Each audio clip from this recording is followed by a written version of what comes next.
about a day later, they called. So, would you want to do Halloween 2 and Halloween 3? Just like that, huh? Yeah, I'm on it. Yeah. Sure. Yeah. That's Yeah, awesome. That's great. Yeah, in my head, I'm like, I get to draw Michael Myers and Dr. Right. Loomis and Laurie Strode. Yeah. And you got to be professional on the phone. So it's like, put it down. Oh my gosh, this is great. Yes. Oh, yeah, Yeah. it's always like that, man. Yeah.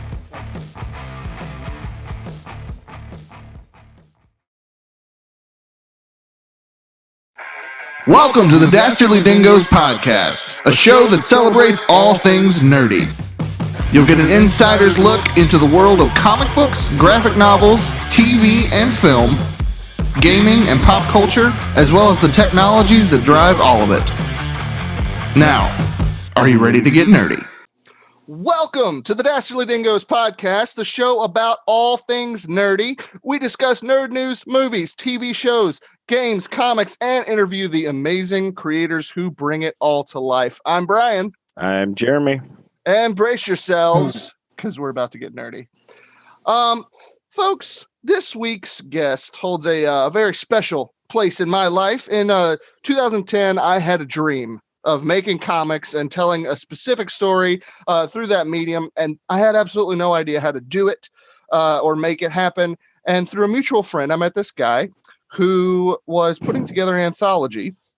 And this guy not only took a chance on a young pre-beard Brian, say that 3 times fast, and I knew nothing about making comics, but this guy spent time advising me on the comic book industry and the basics on how it all works. He gave me my first push. He's my pusher, if you will, into comics by publishing a short story called Memoirs of an Angel, which is what I'm working on today. And our guest today is not only the man of whom I speak, but is a veteran in the indie industry of comics and film, and is one of the most talented artists I have ever seen. He's the director of films like Confessions of Fred Kruger, A Wish for the Dead, Volumes of Blood, and Star Wars Hand of the Empire, as well as his new feature On a Dark and Bloody Ground, which is currently in production. Ladies and gentlemen, we give you the Rebel Rouser himself, Nathan Thomas Milliner. Well, thank you guys. Thanks for having me. Oh, glad to be here. Yeah, absolutely, dude. So how's the year of our Lord 2020 treating you? I was making a movie when this shit started. So. Everybody's answer is like, when is this going to be over? It was like, what do I do now? I have children in this movie, and they're going to get older.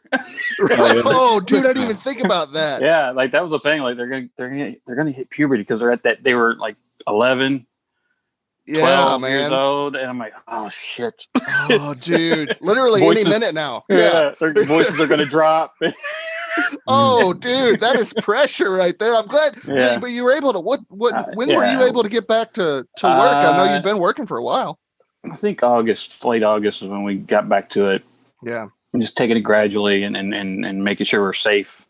Yeah. And then just getting people back to it. And as soon as we did, it was just like, thank God we're back at this, because it was. And I think if anything COVID has done is make people appreciate this stuff more. Yeah. Yeah. Where we're not taking it for granted anymore. Like it's like we're just blessed to be able to do this every day. You know.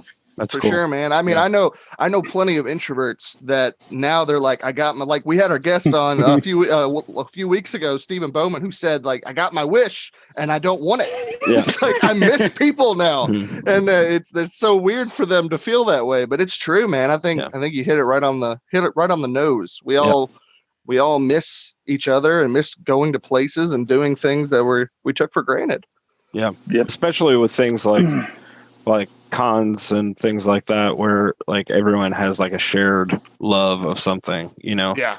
The regular world can be kind of crappy most of the time, but when you go to a place like that, it's like, you know, everybody knows your name, like the cheers line. Yeah. Oh man. Well, what we're gonna do? We're gonna jump right in, Nate, and we're gonna ask you a couple questions that we ask everybody, and I am particularly excited for your answer on here because you do this stuff on the regular. The first question though is, what kind of nerd are you? I knew you guys asked this question because I watched Andrew's episode. I thought, well, I don't know, because I like everything. It's almost like what are you not a nerd of? You know? That's what I thought about. Like, I've never been a big video game guy. I've never been a Star Trek guy or a Doctor Who guy but like everything else. But I think if I had to pick one, it would just be film.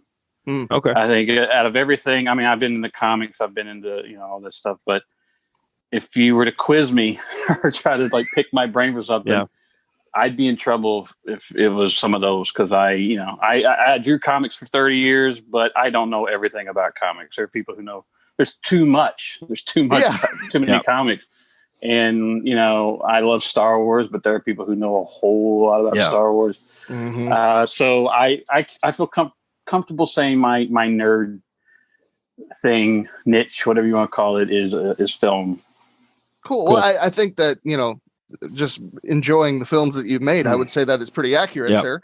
But yeah, it is funny. We get that answer more than anything else. It's like, I'm not like, I don't know everything about this one thing. So we've just given a lot of people the label of Duke of Nerddom because they have a lot of interest everywhere. But I think you're the first person that has said film, which is exciting. So that's great. That is exciting. I would consider myself a film nerd, but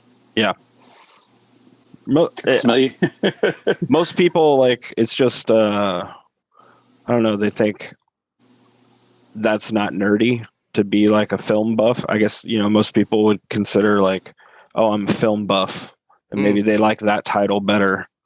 But comic books, then you're for sure a nerd.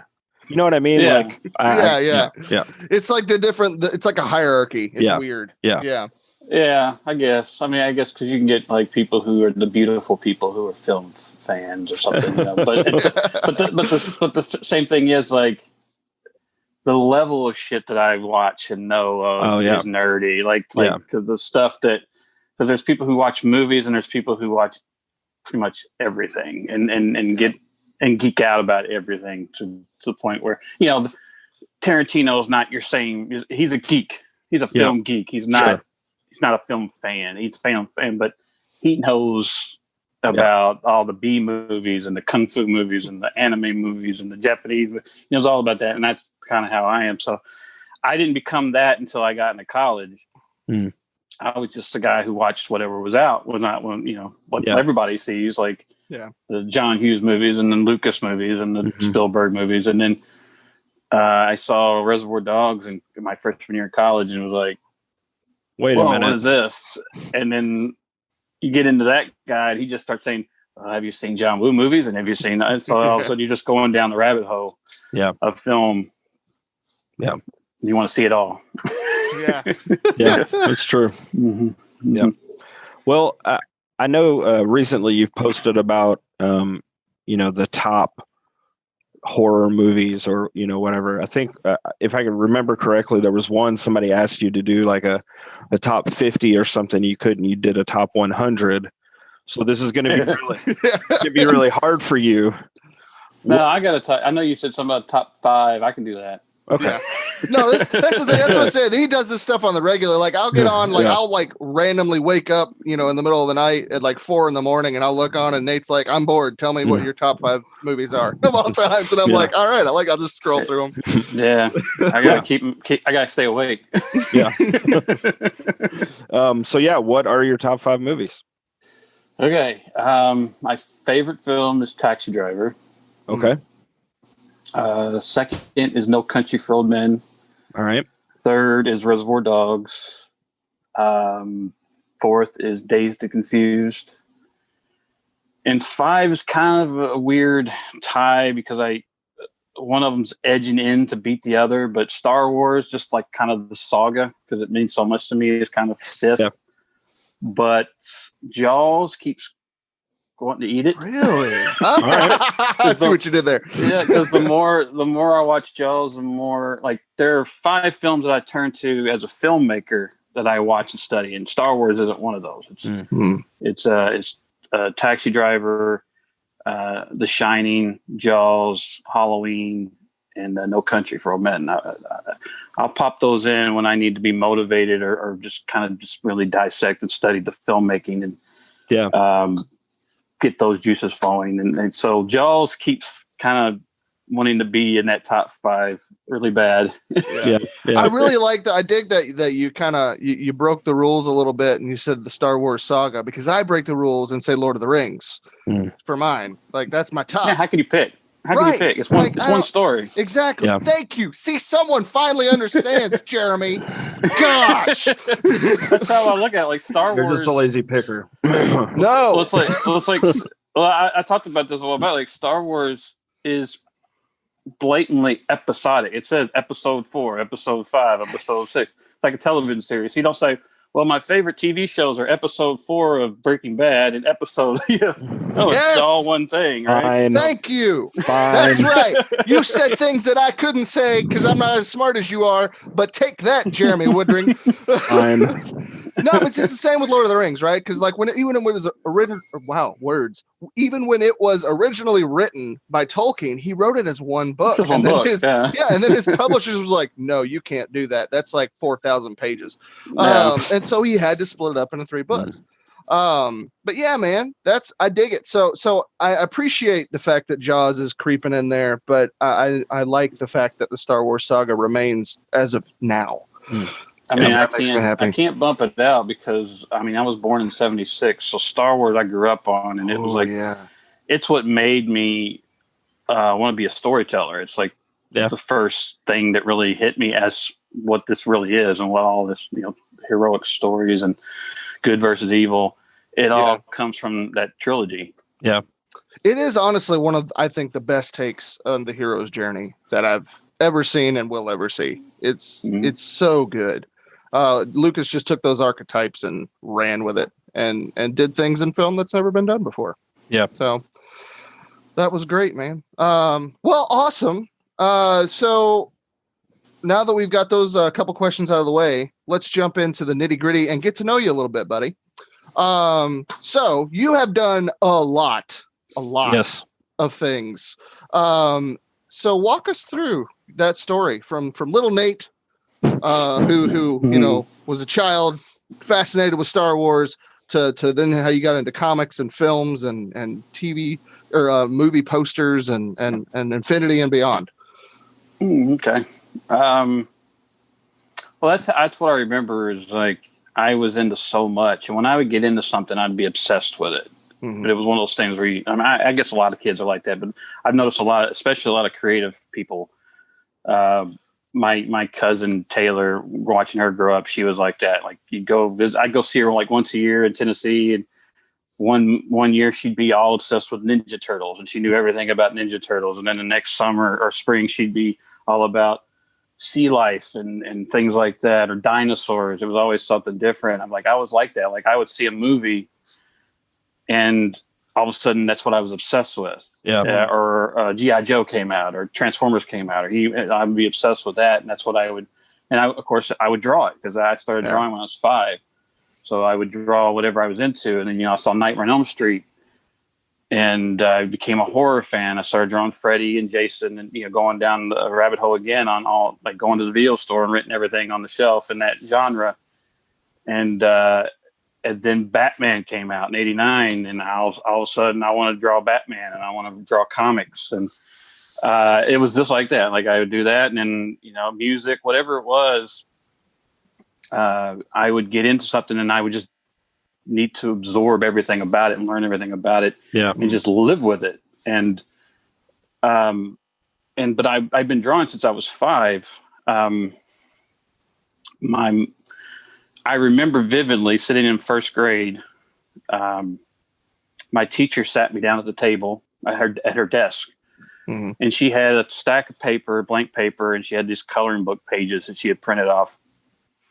And she had me trace this drawing of a lamb from the coloring book.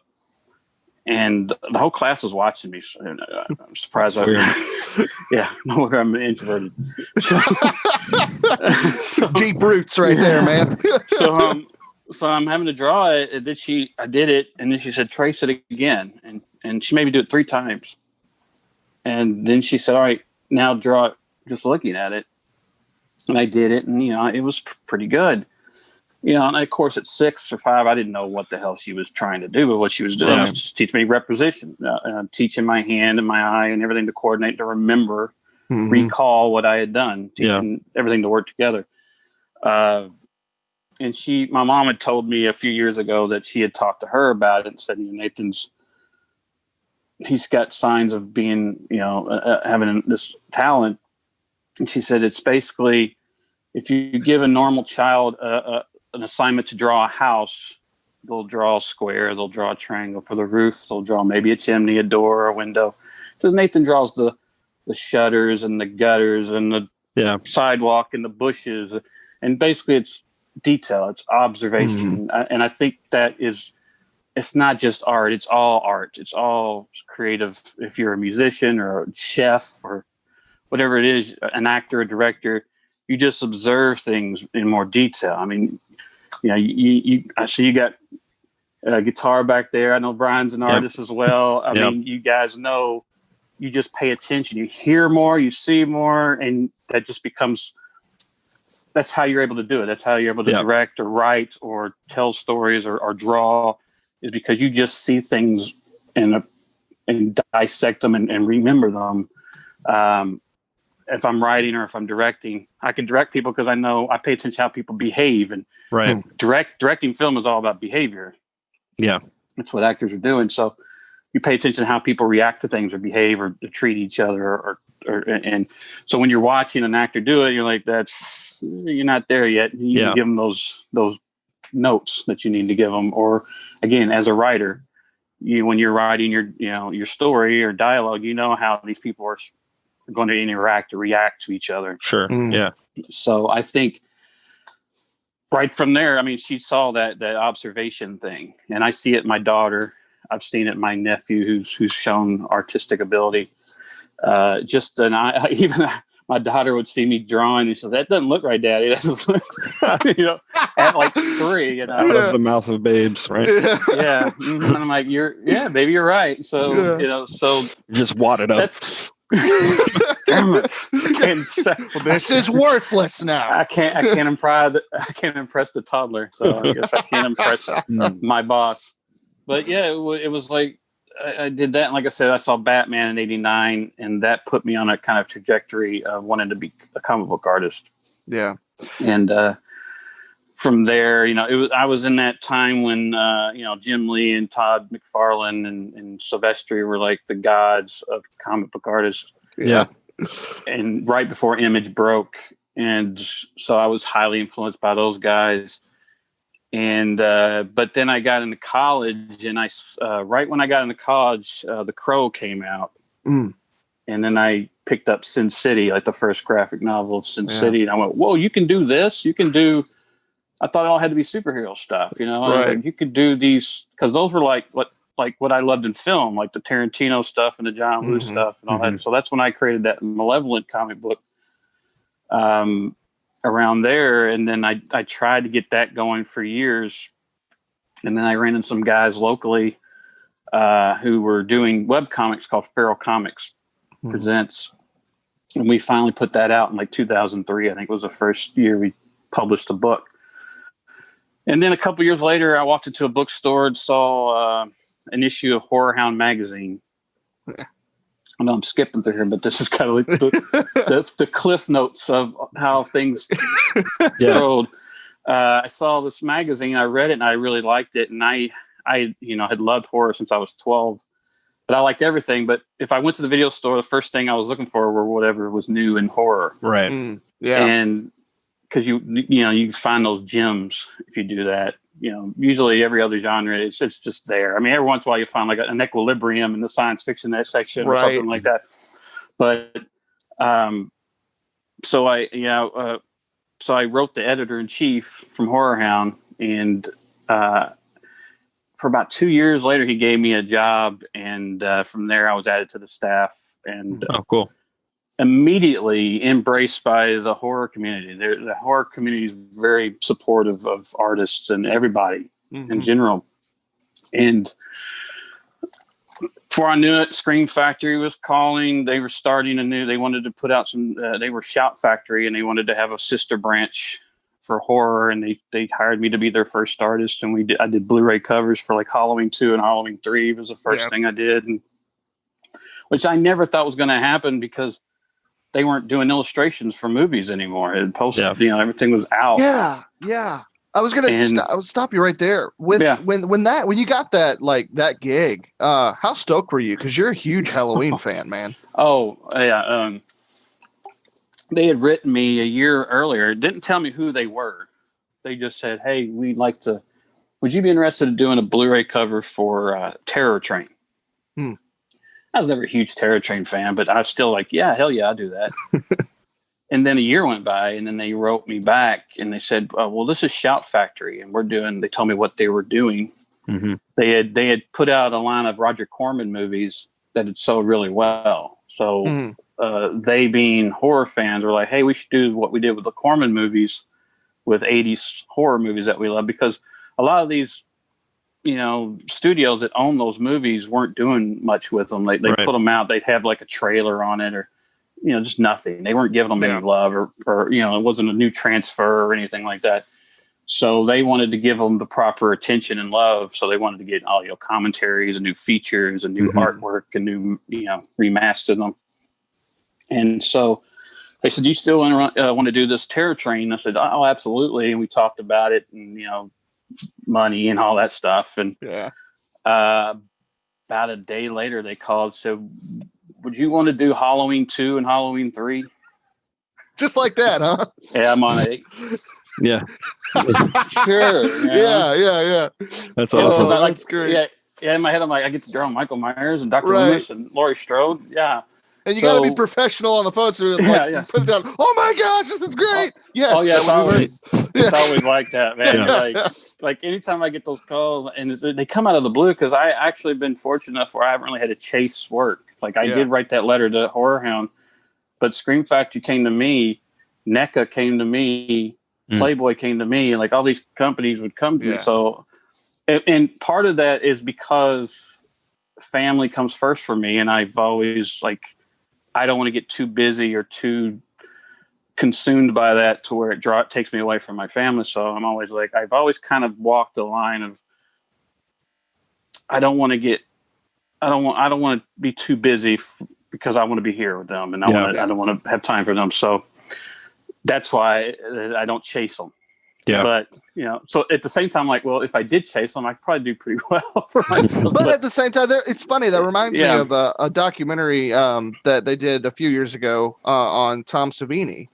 And he says something very similar. His daughter in the documentary says pretty much the same thing, that he gave up a lot of work because he raised her and he wanted to be a father for her, and didn't want for her to have to move around everywhere, and wanted to be there for her and have her, allow her to have a normal life. And I dig that, man. I think honestly, I wish more people would have that outlook on things. Honestly, I think we'd have a lot less messed up people in the world if that was the case.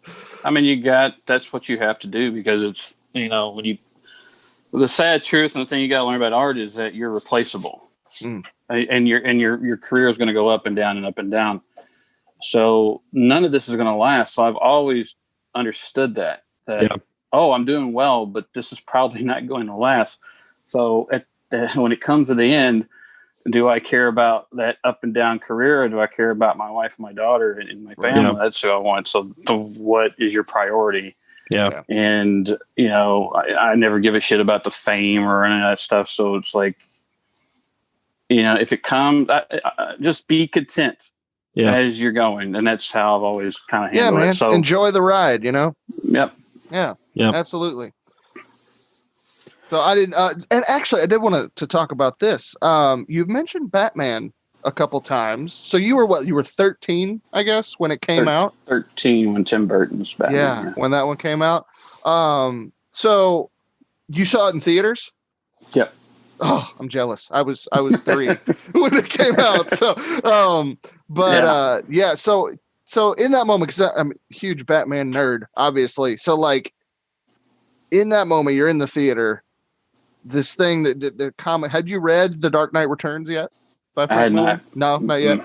So how familiar were you with Batman when you watched it? It's weird. Like comic books, I had not read comic books. I was 13 years old, and it's just an odd thing where I knew of characters. I had, grew up on Spider-Man and His Amazing Friends, and I had the Superpowers toys growing up, and I had, Spider-Man bed sheets and things like that. So I knew of the character, and of course, Incredible Hulk was on TV, and the Wonder Woman was on TV, and the Superman movies I'd grown up on with Christopher Reeve.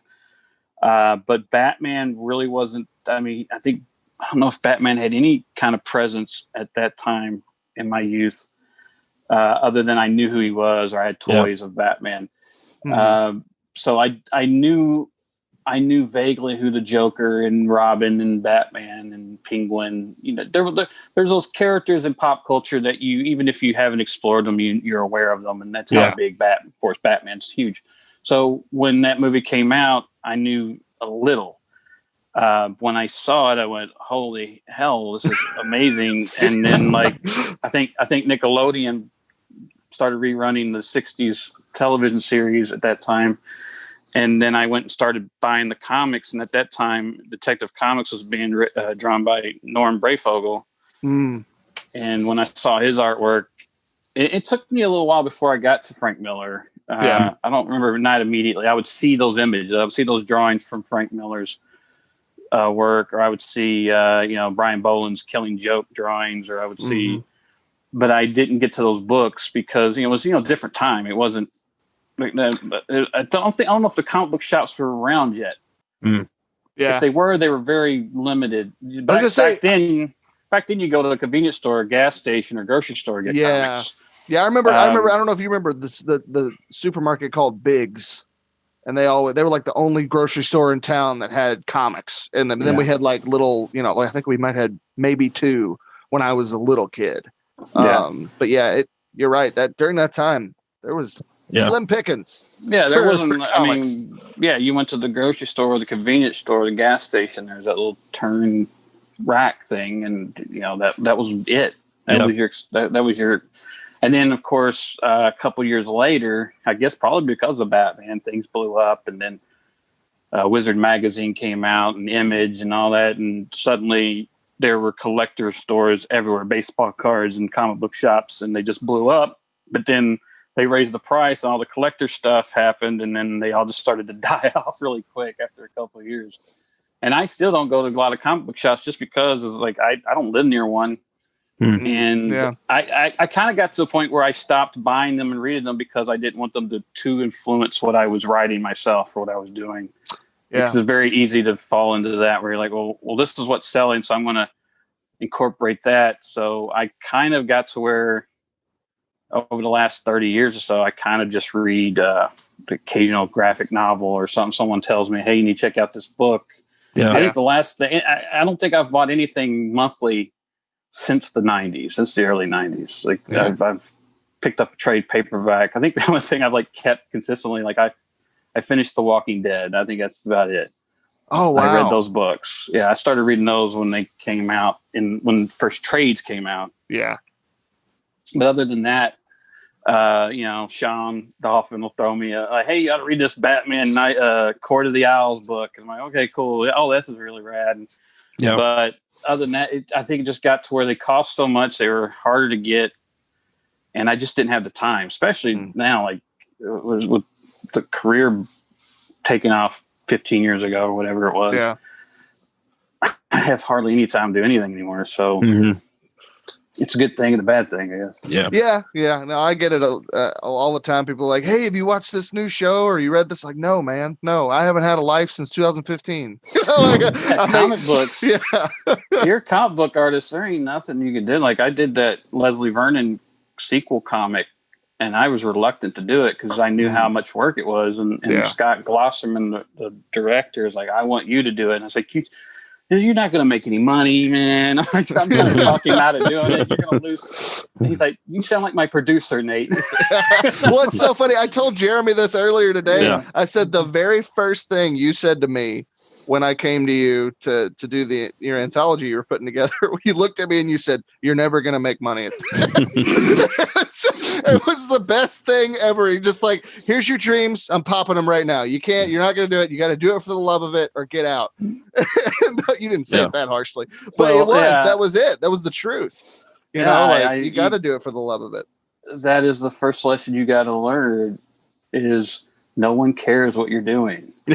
No one cares. And you think everybody's going to love it. Oh, they're going to love this. It's the goods. And then you sit at a convention and you're like, it's day 3 and I haven't sold shit. What am I doing with my life? And no one cares. So once you realize, but also like once you realize no one cares, all the pressure's off. Yeah. All the pressure's off. Like, look, I'm just going to do it for me. If people like it, cool. If they don't, you know, whatever. I still did what I wanted to do. I still did it. I'm not sitting around talking about it. I did it. Yeah. And that's what it all is about. So yeah, that was my thing was like, I want you to, because I ran into so many people who they keep chasing that horizon or that where they think they're supposed to go or be, the odds are not in your favor. It's like, because I would always tell people, oh, I got the next Walking Dead. I'm like, you know, first of all, Robert Kirkman was already established when Walking Dead came out, you know, and Walking Dead is a flash in the pan kind of thing. I said, you talk about how many truly successful independent comic books can you name? Right. Like that really made money. And at that time, you know, back when I was talking to you, it was like Teenage Mutant Ninja Turtles. Yeah, there weren't many at all. And what else? I mean, it was like even like Eric Powell would talk about how The Goon doesn't really sell as much as people thought, and Hellboy doesn't sell as much. And these titles that you think all those guys are rolling in dough, and they're still trying to sell their books. Right. Yeah, Mike Mignola will just straight up tell you, like he's just say, we just lived cheaply and took odd jobs while he was doing Hellboy, and then because of the movie, money started coming in. He's like, that's where the money comes from. And his advice to everybody is, if you can ever make a movie deal, just go ahead and do it. If it sucks, it doesn't matter. You can take the money and do what you want to do. Right. And you can, then you can have the freedom to go back to what you were doing, but a little more comfortably. Exactly. I didn't mean to derail you there. So you were doing the covers for Shout Factory, which would soon be Scream Factory. Yeah, I did those, and then just other jobs came where, you know, filmmakers wanted a movie poster, or I did book covers. NECA hired me to do like toy packaging art, and basically everything and anything I ever wanted to do, I got to do it. And that's so cool. Yeah, very cool. So that because it's even helped more. Like, you know what, I'm cool about like if things slow down, because I know there were a few questions that you guys wanted to ask that kind of pertain to that, and I won't go into that. But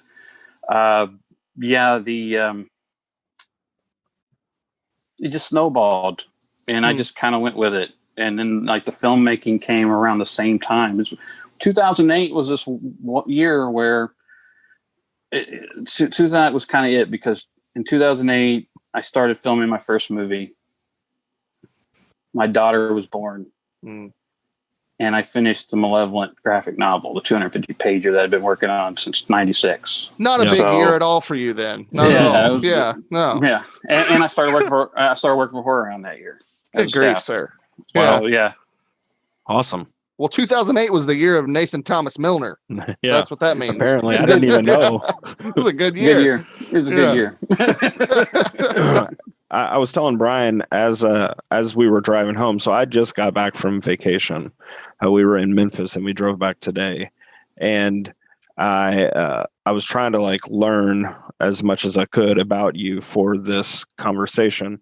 And I watched it was on YouTube. It was a podcast that you were a part of, where you were talking about Scream Factory, that work that you did with them, and you said that you at the time have done 19 and you were hoping for that 20th one. Did you do eventually do the 20th one? Yeah, I got 20 with them. It was the matinee cover. Oh, okay. Joe Dante movie. Yeah, Cool. I've done overall about 60 or so from different various companies. Yeah. But because I've done some in Europe and I've done some other American companies and independent companies. So I think I'm around 60, 70 overall, but 20 for Screen Factory. Awesome. So yeah, That's I cool. got there. That's great. Yeah, I was just doing a deep dive. That's what I do. I also got to watch. He lightly stalks everyone that comes on the show. Yeah. Well, you got to. Like, I appreciate that because there's a lot of lazy journalism out there, you know, and I kind of get tired of seeing, because I mean, once you start getting interviewed, 90% of the interviews now are, hey, here's some questions. Can you answer them and send it back to me? And then they publish that. And you're like, I wrote your article for you. Right. You know? Yeah.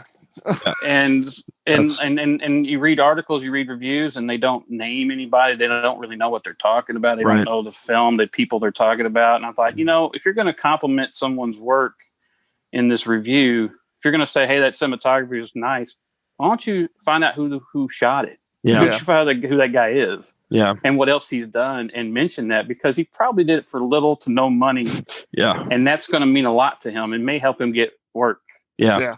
Yeah, that's true. So, yeah, I did that. I listened to that and watched the Confessions of Fred Kruger and the Star Wars fan film, the Hand of the Empire. Yep. Yeah.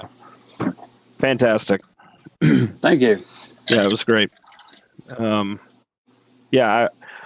That's something that I've always wanted to do, is to be a part of a production like that. And seeing, you know, it's one thing to see like a big production, but to see something that is an indie film, like, that's attainable. You know what I mean? That's something that I could do with some of my friends who all had a passion for, you know, making movies. So, it was really inspiring watching those. Oh, I'm glad. That is what, like, if you talk about when I wanted to be a filmmaker, it was in the 90s when Tarantino, when I saw Reservoir Dogs and when I saw Clerks, all that year in 94, you know, Kevin Smith's Clerks came out, and I saw that at the Vogue in Louisville. Dazed and Confused, Richard Linklater, and Robert Rodriguez was blowing up at that time with El Mariachi and Desperado. So those guys were doing what you just said, where they were like, because, like, you know, Kevin saw Slacker, Richard Linklater's Slacker, and went, hey, maybe I can do that. And he went to film school and made Clerks. And so when you watch stuff, you're like, hey, that, you know, he made Clerks for like 20, he sold his comic book collection, made it for like $27,000 with his friends. Yeah. And, you know, Miramax buys it, you know, and it's like, oh, you can do that. And like, you see something like the Blair Witch Project, or, you know, Paranormal Activity was made for $11,000, you know, and Spielberg bought it. So you start to realize, oh, that's what I think it is. Like, you got this small mentality of, because I'm from Kentucky. Right. We don't make movies in Kentucky, right? And it's no, it's all LA and New York. And it was when I saw, you know, those films, I went, okay, it's attainable. So when I wrote my first film, Girl Number 3, I just adopted that Quentin Tarantino Reservoir Dogs thing, because Quentin had tried to make True Romance and Natural Born Killers, and no one would give him the money to make it. Right. And he said, well, I'm going to just raise $20,000 or $30,000, and I'm going to make this movie that has 4 actors in one location. Right. And make it with my friends. And he could have done that, and it probably still would have been decent. But luckily, you know, it fell into Harvey Keitel's hands, and we got the movie we got. Yeah. But you see things like that, especially with horror. You know, horror, you watch Halloween, you watch some of these films, you're like, okay, we could do this. Yeah. And, you know, and you can. And people, you know, I'm sure, Brian, it's the same with the comic books. You know, people like, I wish I could do this. I always wanted. It's like, well, you can. Yeah. Here's how to do it. Because that's like the whole thing with you when you did the Rebel Rouser comics. That all started with, you know, I made a movie with Sean and Eric, and they were big comic book nerds, and they talked about their dreams of making comic books. I'm like, guys, you can do it. I've done it. And they were like, well, I don't know. I was like, all right, I started that company for those guys to make a comic book.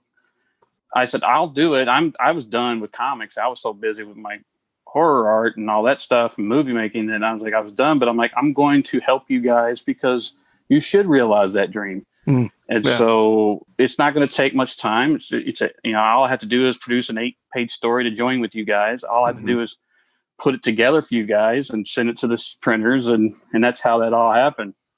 That's cool. Then they brought Brian over, and they were like, I don't know. Here's this guy. This kid. This kid over here was just, he's got his bow tie on. He's like, I was like, hi, I want to make them their funny books. Is that okay? But it's been really cool to see that you've kept on because, again, I see a lot of people, they don't do it or they get discouraged because a lot of the people I kind of worked with, we weren't selling and they just got discouraged and they quit. And that's how it was. And I'm like, I'm not quitting. I'll be doing this whether anybody cares or not. Like if I had never worked for Scream Factory or Horror Hound or whatever, I'd still be drawing. I'd still be making my books. I'd still be writing screenplays and things. So yeah, that was one thing when I decided finally going to pull the trigger, a few years after we did the Rebel Rouser Presents, I'd been talking about it and I ended up, in between that time, ended up meeting my now wife and got married and, we got to a point where we were making a living.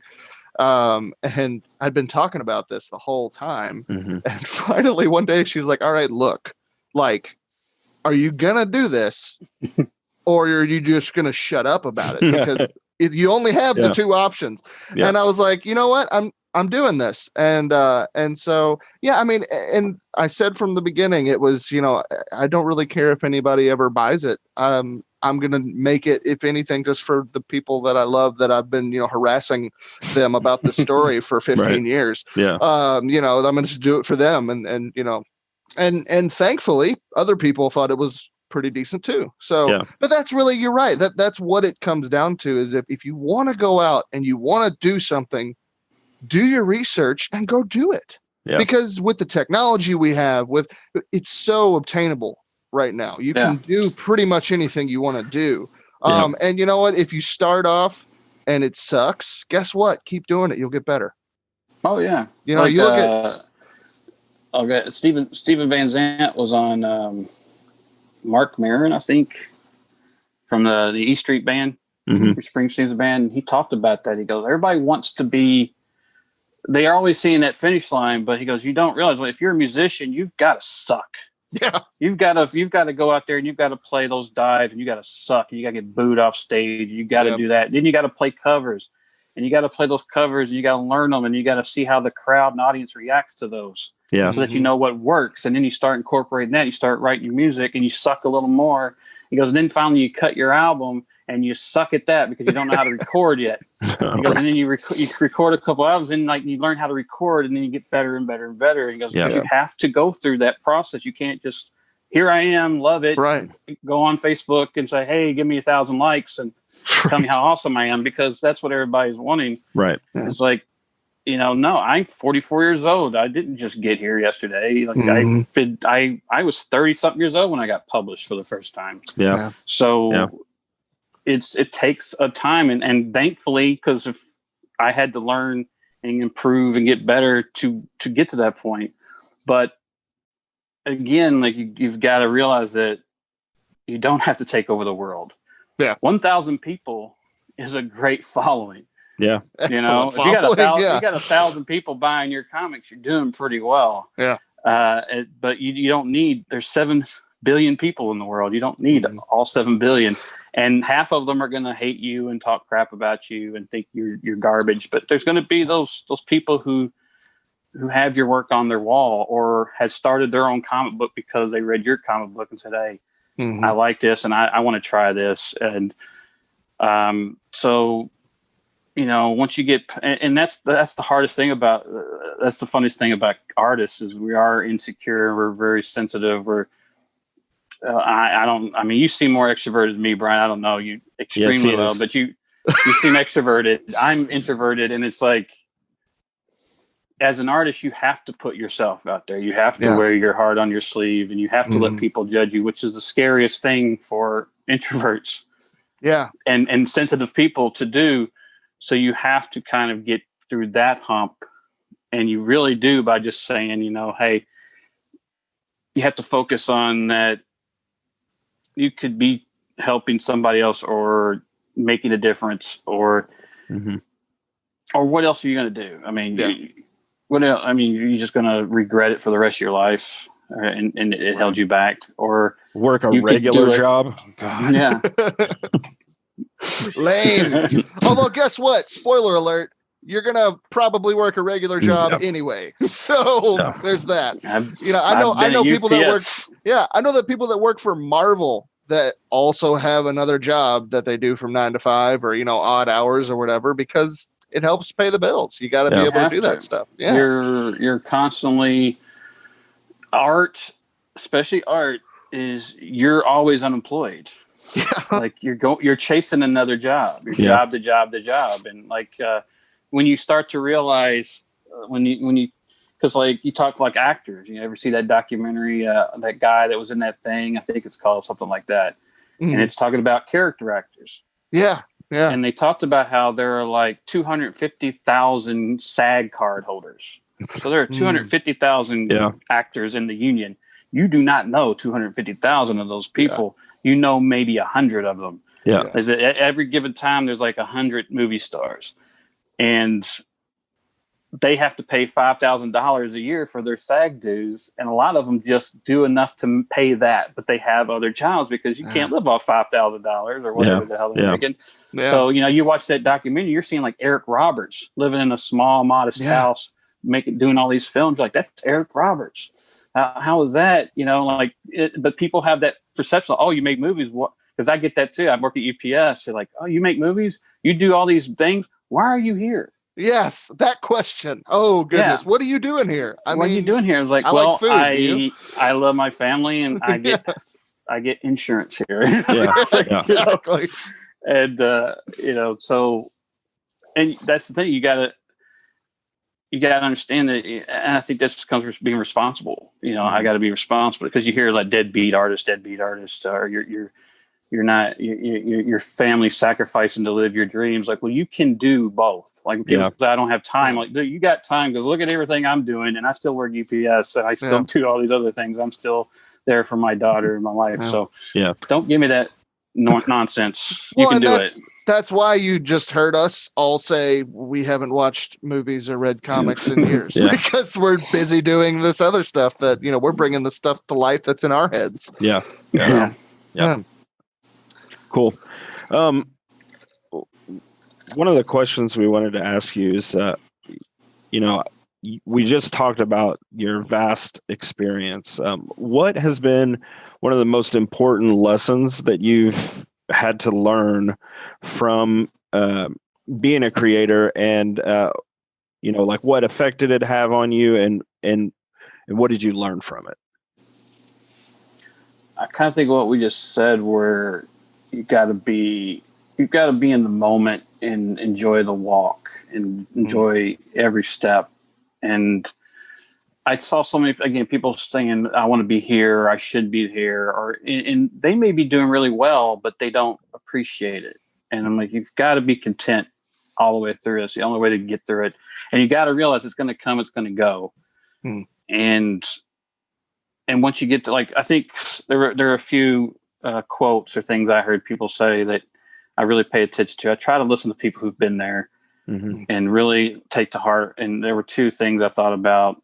When I met Barbara Steele at Horror Hound Weekend, for people who are too young to remember Barbara Steele, she was kind of like the Vincent Price, the female Vincent Price of her time. Like, she did the Mario Bava movies, 8.5. She was in The Pit and the Pendulum, Roger Corman, Vincent Price movie. And she was at the show, and I went to meet her, and it was just me and this other guy in front of me. And next to her was like Bill Moseley and Sid Haig, and like when Devil's Rejects was the biggest thing in the world, right? Yeah. And they had this long line, just both of them just killing it, and all the Rob Zombie stars and all that stuff. long lines, and it's just me and this guy meeting Barbara. And the guy, I couldn't believe he asked her, but he said, does it bother you that like you're Barbara still and there's just two of us here and that? Wow. Yeah. And so, wow, how rude. But she said, yeah. And she just said, oh, honey, that's just life. Mm. And I just said, wow, like she's cool with it. She understands that's how it is. That, hey, that's their moment. Mm-hmm. Yeah. And your moment can come and it will go, you know. And there's a few other things like Neil Gaiman talked about the height of Sandman's popularity. He was at a con signing all his autographs, 5-10 hour line, whatever it was. He said Stephen King walked by and said, hey, you're doing really well. This is really good. Huh. He said, wow, you should enjoy it. And he said, I didn't listen to him. I should have enjoyed it. And there was other one. I forgot it, but those things of when I was doing Scream Factory and I was doing Halloween 2 and Halloween 3 and Day of the Dead and The Howling, all these amazing titles where I just couldn't believe my luck and the attention it was getting and the thing it did for my name and my reputation and my career.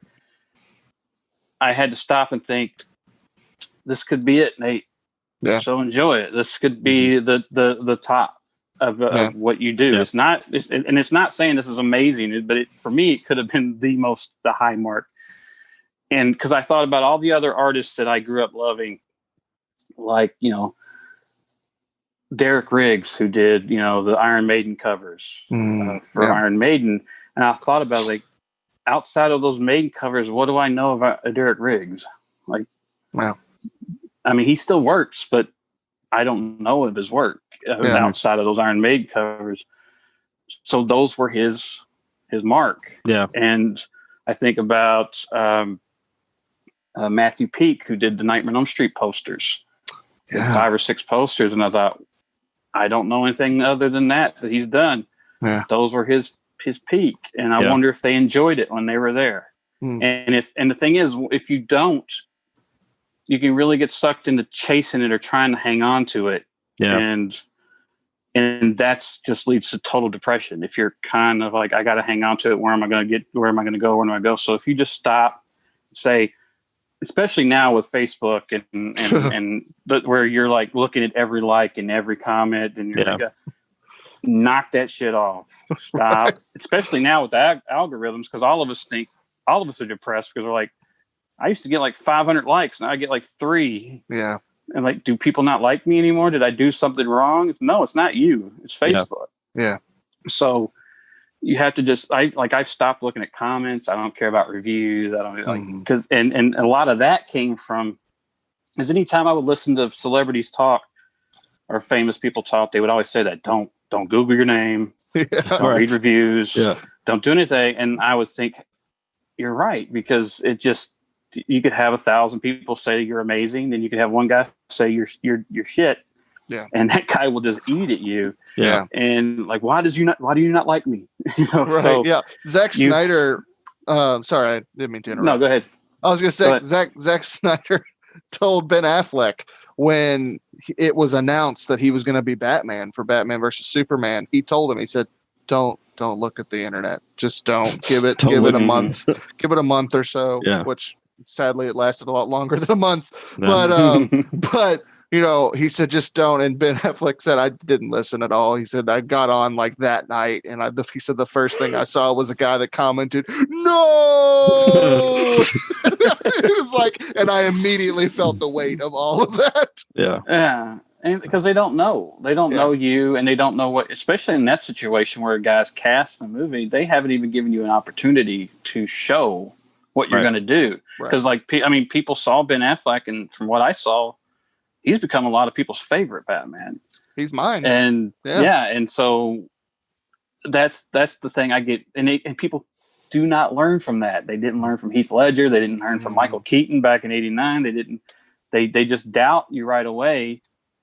And everybody thinks that artists are as one-dimensional as they are. Like they can only do that one thing. Oh, that guy does comedies. He can't do a drama. Yeah. Like, you know who directed the Joker movie, right? The guy made the Hangover movies, right? And Old School. He's an artist, and he likes other things. Like they said, well, Danny McBride. Oh my gosh, I was just thinking about that. Yeah. He can't write Halloween. Well, why can't he write Halloween? Then you like study about Danny McBride, and you go, oh, he went to film school to be a screenwriter. Yeah.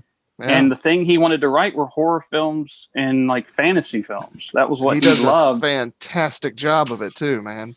Yeah, and it's like, but he was funny, and he met those guys in film school who were making comedies, and they put him in his movies. And Will Ferrell and all these people discovered Fistfoot Way or whatever it was. I can forget, always get it mixed up.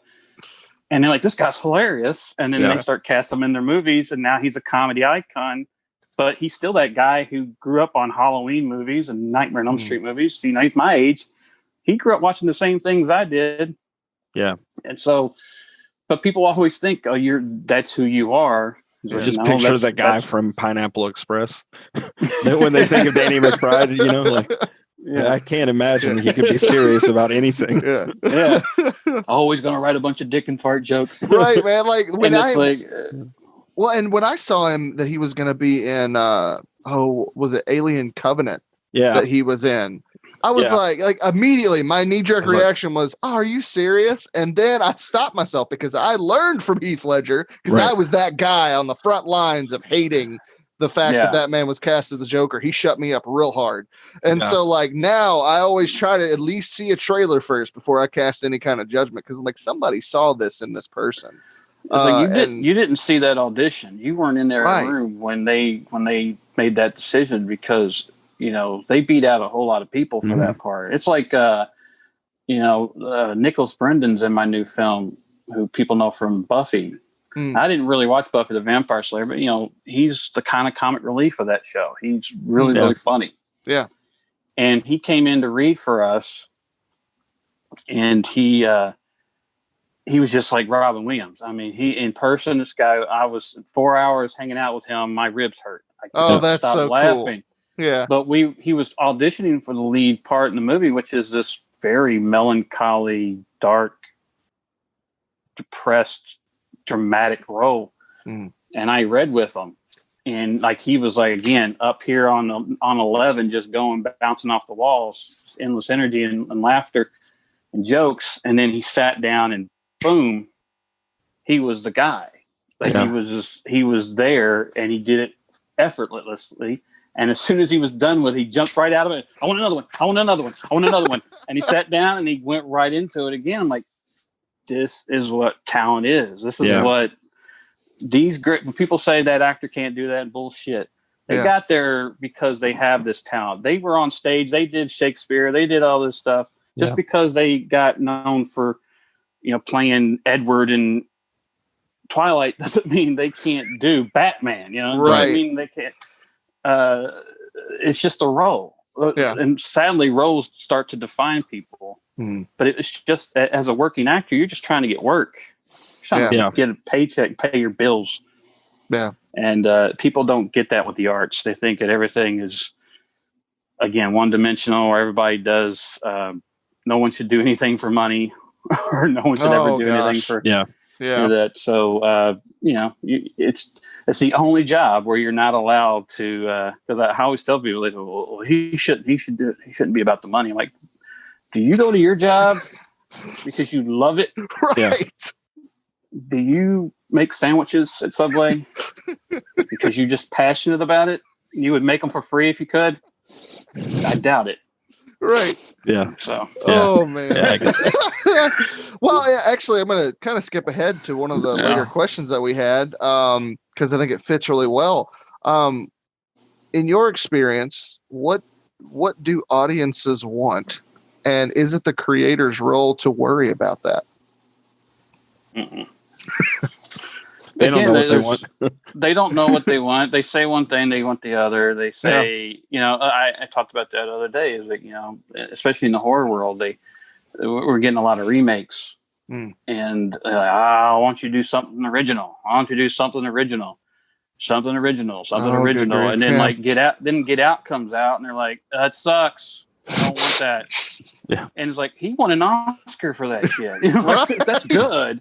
And it's original. And you're like, no. And then you like, you know, so I talked about that. Like, you say you want original, but I can go on like Dread Central and look at their articles, and they've got 20 articles and 19 of them are about original projects. But the one that has the most hits is Halloween Kills. Yeah. You know, like they like what the Avengers movie's coming out. That's what's going to get more traffic than anything else, because that's what people buy tickets for. Yeah. So don't hate on the studios, hate yourself, because it's your problem. You're the one who is really obsessed with what you love already. You're very hard to take chances on things.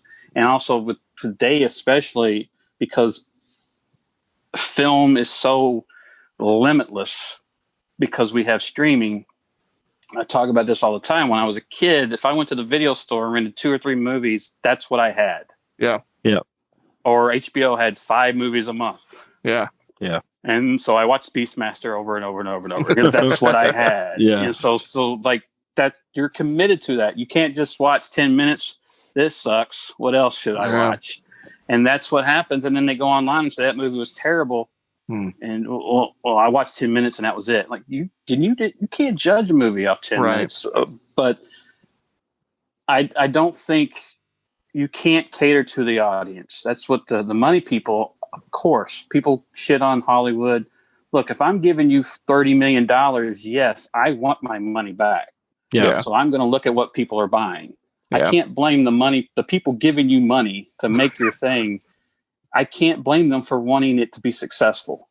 Yeah. You know, I can't say, all right, you sell a shitload of apples, but I like pears, sell pears. No, I'm going to be sitting on pears and I'm going to listen to all these sales. So it's like, so you have to say, for those people, you got to understand that they're just trying to, I mean, they want to make money. That's their business. They're not artists. Yeah. But the artists, make it for yourself, because again, you don't need the whole world to love it. You just need us, and they will. So I don't think about the public when I'm making my films. The only time I think about the public is when I'm hired by a client to advertise their product. When someone hires me to do a movie poster or a Blu-ray cover, my job is to market to those people, to know what they like. What what's going to attract them, what's going to sell their project, what product, what's going to jump off that counter or that shelf or whatever it is. That's my job as an advertising. But when I'm making my work, you know, I'm going to make the movie I want to make, because I know there will be someone who responds to it. There will be someone who responds to your comic. There will be someone who responds it. And it may not be the biggest, but at least I didn't compromise my passion or my love to make something I'm not happy with, and still didn't win, didn't do anything. And now I'm stuck with something I regret and I'm embarrassed about. And I feel I let down my team because I didn't stick to my guns and make my movie, or make the movie we wanted to make, because I was trying to market it to people who don't care anyway. Yeah, that actually, talking about, bring it back to Kevin Smith a little bit. He, you know, recently he stopped, you know, selling his movies to studios and things like that. And he's kind of gone back to just, hey, I'm going to make my movie for my people who are going to show up regardless. And I'm going to take it around the United States, do it old school, and just be like, hey, it's like a concert. We'll be in this state for 2 days. We'll be in this state for 2 days, this city, you know, and show the movie, do a Q&A afterwards and have some fun, and then pack it up and go to the next place. But at the same time, he still does like IMDb stuff, and he does a lot of other things because, you know, like you said, he's being hired to do a job for them and interview people a lot of times is what he does, because he's just, you know, he's such a great personality. But when Kevin's amazing. I mean, he's fantastic. Kevin is like, and my buddy Ken Daniels talked about it. Like, Kevin is like the next in line to be the new Stan Lee. Like, because Stan Lee was the icon of comics, and Kevin is probably one of the only people who could take that position. If anyone could. And Kevin, like you said, Kevin knows his audience. He knows that only a certain amount of people are going to go see his movies. And like he said, all I have to do is make sure my investors get their money back. Yeah. So I spend this much. I know that I have this much fan base. I know I can make this kind of money there. So I'm going to make Tusk. It's ridiculous, but it's the movie I want to make. I'm going to make Yoga Hosers because I want to make a movie for my daughter and her friend, and I'm going to make it. And I don't care if 40-year-old guys don't like it. Right. I didn't make it for them, you know. Yeah, and that's the other big problem is everybody wants everything to be for them. Right. To the point where even if there's one little thing in there that they don't like, it's bullshit. It's like, well, did you enjoy it? Yeah, but I don't like the character design on that, or I don't like that actor. Yeah. So it's terrible. So again, like everyone's a film expert now. Yeah. Or heaven forbid you take a story that you loved from the 70s, 60s, or 80s and remake it now for this generation because you can't. It's not allowed. Yeah. Like I posted. You said something about this. I posted on Facebook the other day. Is apparently they're remaking Scrooge starring Kevin Hart, which is Bill Murray. Everyone's like, you can't do that. It's a classic. It is literally a remake of a remake that you clarified has been made on television or film. Was over 60 times. Yeah. Yes. And I'm like, guys, stop it. You don't make any sense. Yeah. It's just, like Scrooge came out in the 80s. Yeah. Half of the generation that is the up and coming generation now has never seen Scrooge and they love Kevin Hart. Yeah. Let them have it. Yeah. Let them have it. Guess what? You can always watch Scrooge with Bill Murray. It's not yours. It's not. Yeah, exactly. It's not going away. I used to joke when the new Halloween movie came out. They're like, "Oh, well, you can't do that. You can't call it Halloween. They got to call it something else. Like it's going to ruin. It's going to ruin." I'm like, And then the movie came out, and I went, "Oh my god, guys! Oh my god!" I just went downstairs. All my Halloween movies are gone. They disappeared. They no longer exist. Yeah. Not really. They're right here. See? Right. Yeah. It'll be fine. I promise. It's like it always makes me think of Alan Moore said that. Like Alan Moore was asked, like, "What do you think Hollywood? What do you think of what Hollywood's done to your comics?" And he said, "They haven't done anything to my comics. They're still sitting on the shelf the way I left them." Right. Yeah. Like, they're there. Like Scrooge is always going to be there, right, for you to watch. And like you said, like Scrooge is 30. I think it's 31 years old. Yeah. About like 89 or so. Yeah. There's generations and generations who have moved on, and it's this thing where everybody thinks that what they had as a kid is great. Like the guy said the other day, the guy was on my podcast commented that why is it that everything nowadays is hit or miss? There's just a lot more bad than good, and I was like, that was always the case. Yeah. If I go back and look at the 80s, there's so much shit in the 80s that we loved because we had no gauge because we were children and we had no idea. Oh, because you go back and watch it. Oh my God, that is terribly written. That is some terrible acting. Oh man. Look at that prop. Oh my God. That's like cardboard. Yeah. Well, it's how did I not notice that? Right, yeah. Like I was watching Karate Kid the other day and like the part where they're chasing them back to the apartment. I'm seeing the fog machine over here. Oh no! On a tree. I'm like, look at that! There's a fog machine just pumping fog out. Oh, that's funny. Dude. Well, it's like because I'm a '90s kid, and so like I was born in the '80s, raised in the '90s. So like my generation loves to pride ourselves on the cartoons that we had. Like, oh, we had the best cartoons ever, which it's arguable. We had really good cartoons. We had really bad cartoons as well, and like. I remember the Power Rangers being some of the best, cinematic action out there. And when they dropped on Netflix like 5 years ago, I was like, I'm going to watch it. It's going to be great. It is the worst television I've ever seen in my life. Yeah.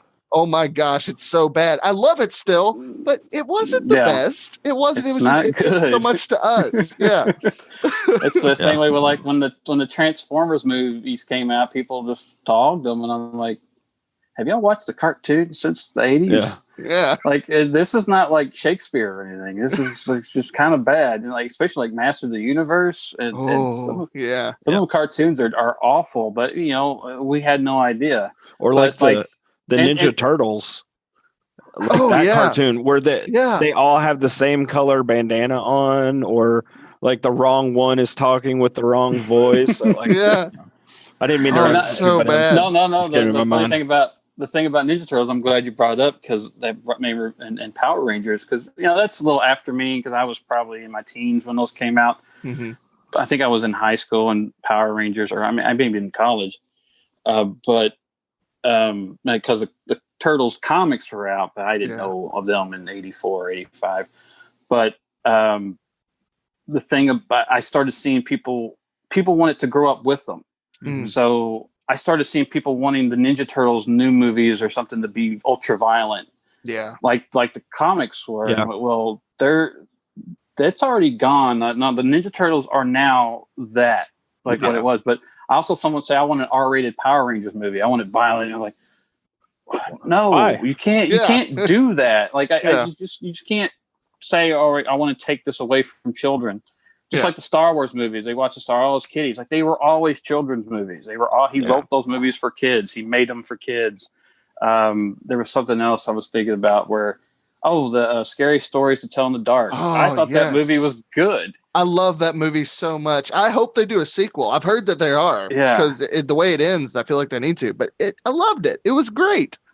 Yeah, it was. I enjoyed it. I was actually talking to the director the other day. He commented on one of my drawings or something, and I had done a T-shirt, and I PM'd him and sent him the thing, and we were talking about it, and I thought it was great. And all I heard from people my age and a little younger was it was awful. It wasn't scary. It wasn't violent. Like they were written for kids, and no, they were too scary. They were scarier. Like, but they were still written for kids. Right. Why do you want a rated R movie?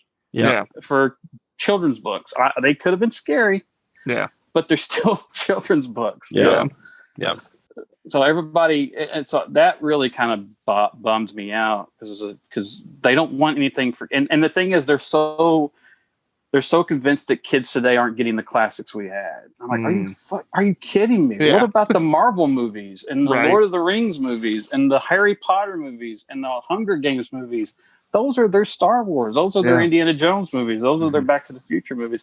Mm-hmm. Don't act like they don't have that. Like my daughter loved the Ghostbusters movie that came out a couple of years ago. Yeah. And grown men have robbed her of a sequel. Oh gosh. It's like, so it just Chris Hemsworth in that movie was just hilarious. It was great. Oh my gosh. It was funny, and it's like it was never going to be the original. Because the original is one of the greatest comedies ever made. Period. It's one of the greatest films of that era. They don't have to be that great. Mm-hmm. Yeah. But and the thing is, like you said, audiences don't know, or they're just so fickle about it. Because when Ivan Reitman's son, Jason Reitman's trailer came out for his Ghostbusters movie, everybody lost their mind. They were so happy. Oh, it's going to get done. And then the trailer came out and they went, kids, this is going to suck. And it's like, and these are the same people that are like, I love the Goonies so much. And I'm like, this is the Goonies meets the Ghostbusters. What's not to love? This is going to be great. Like chill out. Yeah. Yeah. I read somewhere the other day that if 99% of the whole world hates you, that leaves 75 million people. Yeah.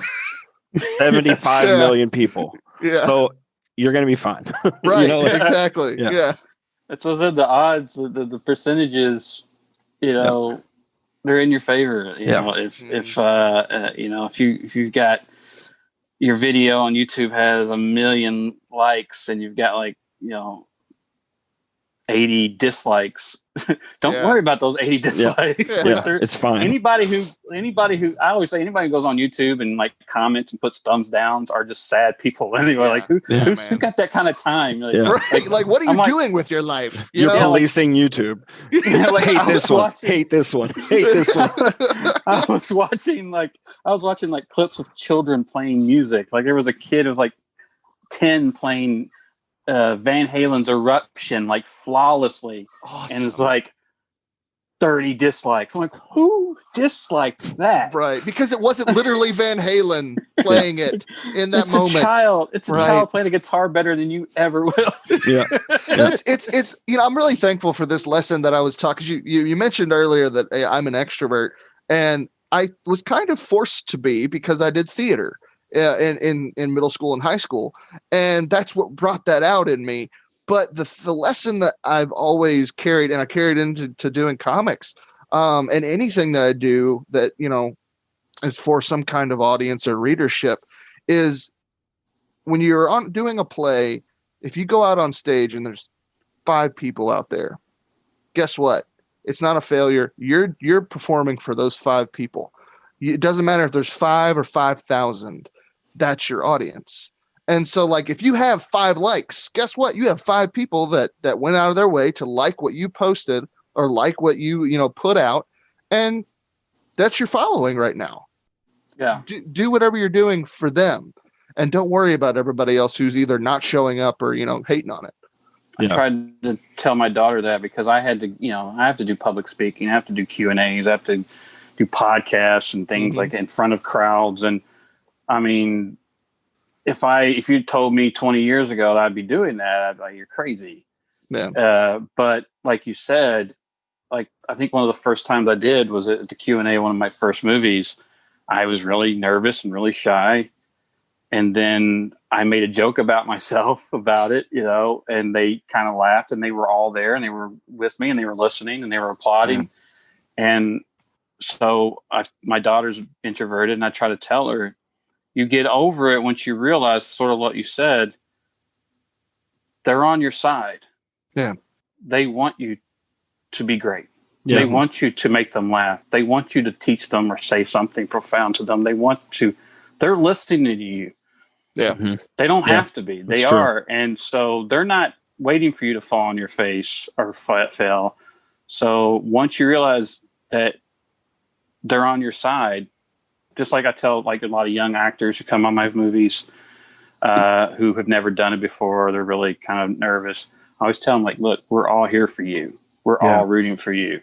You don't have to feel intimidated or afraid of us because we're all trying to solve problems. That's what filmmaking is. We're all trying to make this work.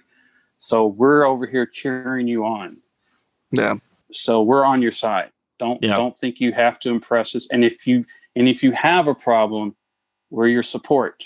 We're not here to ridicule you. We're here to support you because, again, we're all trying to fix this problem that we all have, which is this film. We have to make it work. So we're here to be your support and cheer you on and your cheerleaders. And so I try to tell my daughter that, like, because a while back she had to read. She's a really talented writer, very smart, just blows me away. And she had written this piece that they had the option of reading it in front of the class. It's virtual. It's the virtual school stuff. Yeah. So she's like, I don't want to read it, but I kind of do. I said, you should read it. It's great. Mm-hmm. They're going to like it. They should like it because it's impressive. Yeah. I guarantee you nobody in that class has written as well as you've written this. Mm-hmm. Yeah. And so she was still apprehensive. So she sent it to the teacher to read. The teacher said she would read it for her. So she had to cut and paste it, send it to like the messages. So the teacher only got like half of it. Mm-hmm. So she read it. And the teacher and the kids started commenting, wow, this is great. This is amazing. I was watching through the door and she was like she was smiling and she was kind of jumping, looking at her computer. That's so cool. And I was like, and the teacher said, oh, this is great. It's so very descriptive and detailed. And the opening was really intriguing and gripped me. I think you should work on the ending. And then she goes, oh, that's not the end. You only got half of it. So then she read the rest of it too. Oh, that's great. Oh, that's so cool. And they were just like, oh, wow. And they were just praising her. And I could see just everything. And I think, again, that was what I was trying to tell you. Yeah. If you've got it, go for it. And, and that's what you get a lot of people who are performers. A lot of Kevin Roach, who's played Freddie in my movie. Okay. He's an introvert. And he was talking to Lily. We had, last time he shot with us, we had lunch with him. And, Chris, my wife and my daughter, we that was 5 years ago. So we all kind of know each other at this point. But he's from Indiana, so we don't see him all the time. So we invited him for lunch that day before the shoot. And he was talking about all these, he does theater. He teaches kids theater in high school as well. Yeah. And does other theater. And he was talking about all these plays. And I could see my daughter was really interested in listening about it. And it came up the subject of being shy, being a performer. And he said, totally do it, Lily. Totally do it. He said, because that's how I am. And, again, like as an actor, you get to not be you. Yeah. You're somebody else. You're stepping into a role. And that's why a lot of actors are introverted and quiet and personable people, because we live in our heads, and or again, like I said, we observe. Yeah. Because people always say, you're so quiet. And I say, well, if I talked all the time, like I wouldn't pay attention enough to be able to do what I do. Yeah. Right? Now, Yeah, like I'm true. talking and blabbering here because also, as no, an we introvert, want that. You should do that. Yeah, that's what I said. Well, people talk about it. Like, well, I think it's also because introverts are so quiet. They have a lot to say when you ask them questions. Yeah. Right. They don't get to, like, you get an introvert to talk about something they're passionate about, to talk your head off. Yeah. It's true. That's great. We'll edit this part out, Jeremy. Okay. I got us out of order on the questions. Do you want to go ahead and ask the success question, and then I'll double back on the one before it? Yeah. Okay. And then you can finish us off after that. I thought we were just skipping it, so I was No, yeah, those other two. I mean, one. we've kind of touched on some of those, but I just wanted to jump to that one because we were just naturally there anyway. Okay. Yeah, I'm good. I ain't got nowhere to be. Cool. All right. 3, 2. All right, Nathan, success is great and we learn so much from it, but failure teaches us a lot more most of the time. What failures of your own have you been able to learn from, and how did they change your creative process?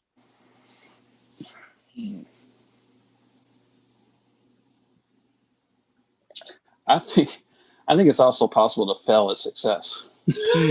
All right. Because they talk about that. I've heard people say, like, people prepare you for failure, but they don't prepare you for success. And that's why we see a lot of people's success. It's easy to go the wrong way with that. Yeah. And like I talked about earlier, like you keep chasing it, keep wanting to hang on to it and not realize that it's going to be up and down. Failure, of course, I've failed constantly because, I mean, as an artist, you try things and you just got to, like I said, you got to suck. Yeah. And you just got to learn, and you make mistakes. A lot of art is like learning how to work and fix mistakes, or incorporate those mistakes, or how to cover up those mistakes, or but you're going to fail, but the key is to learn from it and say, all right, I'm gonna change this. And I always like the biggest hero in my life, and it has nothing to do with art. It was Michael Jordan. Because I was a big Michael, and he was like at the top of his game when I was a teenager. Yeah. And the thing I learned when, everybody was imitating Michael Jordan on the court. I played basketball. I was really into basketball, but everybody was just mimicking him and not really dissecting why he did what he did. Right. He wasn't just being fancy. Why was he doing those windmills? It wasn't look cool. It was to keep the ball away from his defender. That's what he was doing. When he did the jump turnaway shot, he was keeping people from blocking him. And there was a purpose behind the method or the what you're doing. So, and what I loved about Michael was that he failed. I mean, that's what his drive was. He got cut from his team in high school. So he went back and worked harder and harder and harder. And that kind of formed who he was. So when he couldn't beat the Pistons or the Knicks for years, or the Celtics or whoever it was that was in his way, he'd go back and he'd try to evaluate what it was he is not doing right. And so, what am I not doing? They're beating the shit out of me. So maybe I should hit the gym and get stronger and get bigger. Yeah. And, I'm getting a lot of attention from my offense. What if I do the defense and I really focus on my defense? And then he does that, and then he wins like defensive player of the year. So he's one of those guys, like I think Chris Mullen said it in one of the documentaries, he decides no weaknesses. Yeah. And so that's kind of how it is. Like if I'm afraid of something, or if I failed at something, then I need to focus on that. Like a lot of artists, like Brian, you're an artist. All artists have these things where they avoid what they're not good at. Yeah. So it's like, hey, I can't draw feet. So I'm going to be Rob Liefeld. I'm going to draw dust at the bottom, right? Right. I have trouble drawing hands, or I have trouble drawing faces or buildings or whatever. So I had to learn that, and I've told other artists who've come to me saying I have trouble with this or that. It's like, then here's what you do: you stop everything, and for 2 weeks you do nothing but draw that. Yeah. Again, it's a repetition thing. Yeah. Like if I'm going to be a good shooter, then I'm going to shoot 1,000, jump shots that week or whatever it is. Like, so that's how it is. You have to just discipline yourself to say, all right, this is where my weakness is. This is where I fail. This is where I'm not winning. So what do I do? And you have to do that constantly through your whole career, because you're going to fail because things shift, things change. Horror was huge 6 years ago, 5 years ago, but it is not as big as it was then. Yeah. So a lot of my peers and a lot of my colleagues are suffering right now because they put a lot of their eggs in one basket in terms of conventions. Well, nobody can do conventions right now. Right. Yeah. I saw that conventions were on a bad move because of like The Walking Dead ushered in this whole price gouging of celebrity. Yeah. And photo ops where all of a sudden the vendors weren't making money. Yeah. And the artists weren't making money and all this. So and I remember doing that when I first started doing conventions. I was making great money, and my wife was like, "Oh wow!" I said, even then, I went, "This will not last." Yeah. So any financial choices I made, buying a house, buying a car, whatever, it's like we are not counting any of that. It's whatever I make UPS. If UPS isn't paying for it, we're not buying it. Yeah. Because art is going to do this. Yeah. It's going to go. I can be hot, and tomorrow I can be cold. Right. And so you can't rely on. So I've tried to avoid failure in that way, where I'm trying to see ahead of the game, be ahead of the curve, but you're still going to always have your failures where you're like, okay, but you have to be able to spot them and understand where they were and say, all right, it's time to adjust, it's time to shift, it's time to find another direction, or how do I overcome this failure and keep moving forward. So I don't know if I could like pinpoint one failure to talk about, but I definitely have failed in things, and I've done okay in things. But to me, it's all about you have to be open to that. And you have to throw your ego away. Yeah.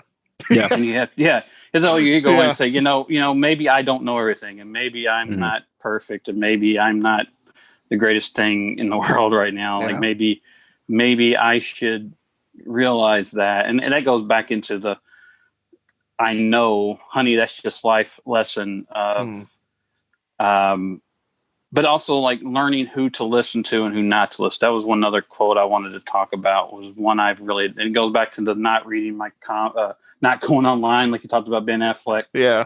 Not listening to what people say, because my favorite quote I've come across in the last year is it said Morgan Freeman. I don't know if it was Morgan. It was a picture, but he said, "Don't take criticism from people you wouldn't turn to for advice." Yeah, that's good. And I went, "Oh shit, that's it," because that's true. Like I don't care what that anonymous guy on YouTube has to say about my filmmaking.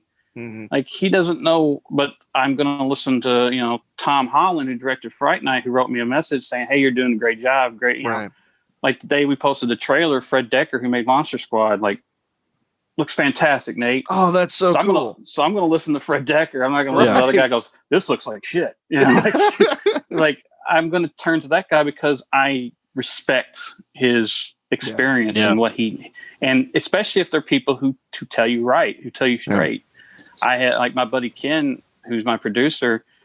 My first two movies, he ran Fright Night Film Fest, and my first two movies played at his festival, and he was never like, "Oh wow," or he said, "Hey, good job," or he never gushed over it. And then I showed him my third film, and like I took it to his place, and he actually like paused it and went, "Wait a minute," he was like really like excited about it. He was, "This is," he was just really praising, and he said, "I want to produce your next movie."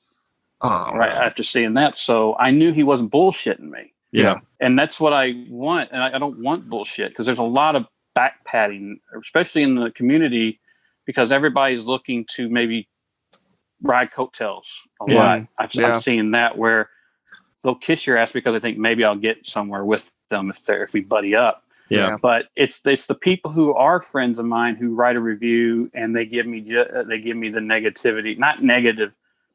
It's the constructive criticism. It's where they're trying to. They wish you had done this because this would have made it better.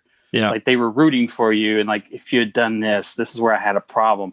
I know he's not doing it to make himself feel good, make me feel bad. Right. He was, because I some of the best reviews I've had have been that where they really and when they talk about the things they liked, I'm like, you're right, we did that well.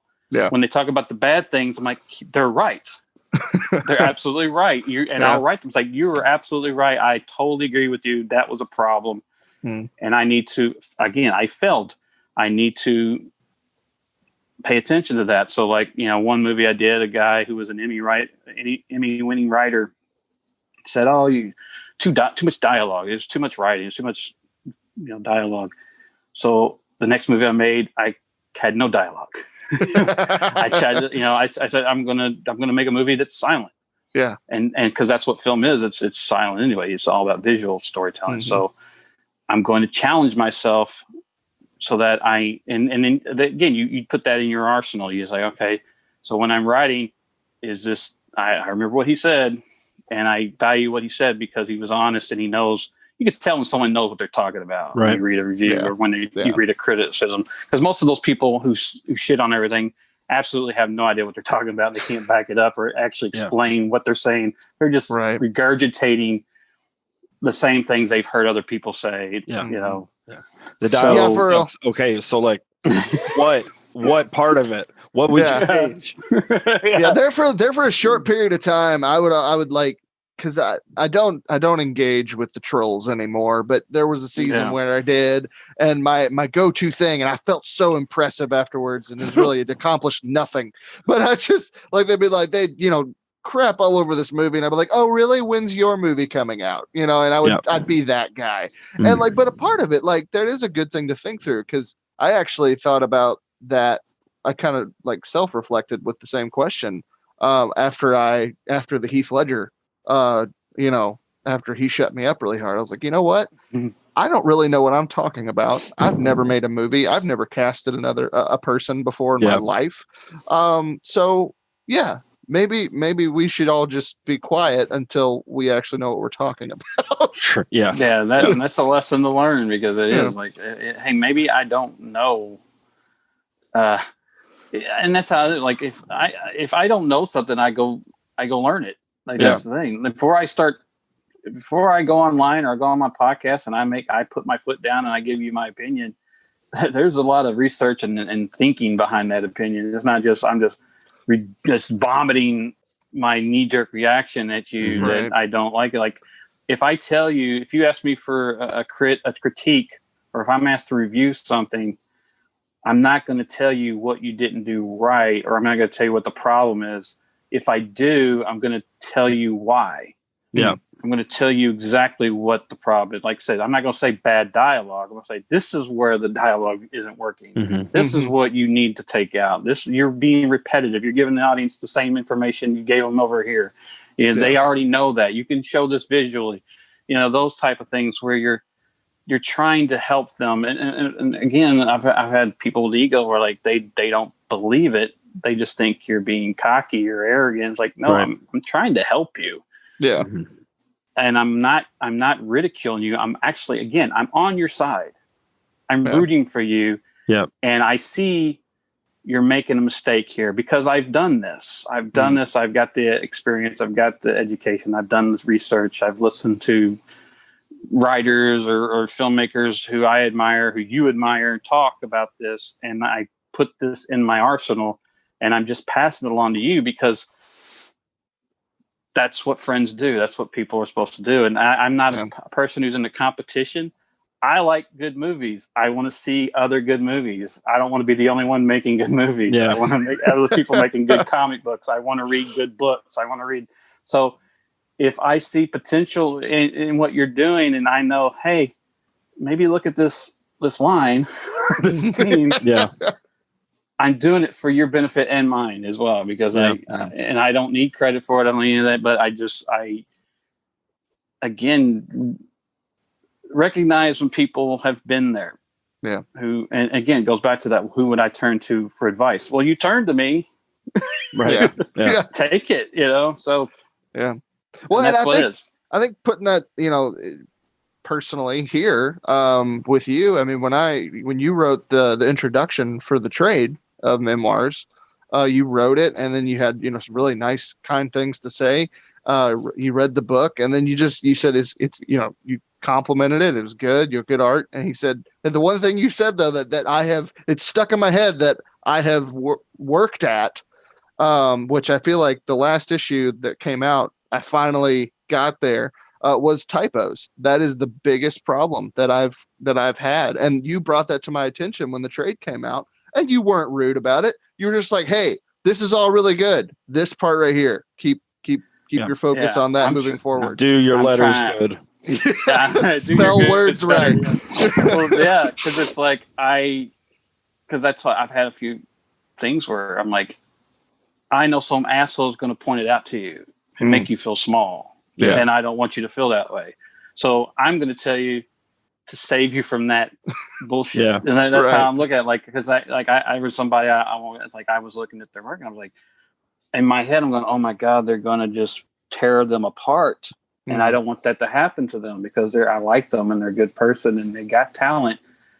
And this is where someone sharp and mean is going to hurt them. Yeah. And I don't want that to happen. Yeah. I want them to succeed. I want them to be triumphant at what they've done. They've put a lot of work in this.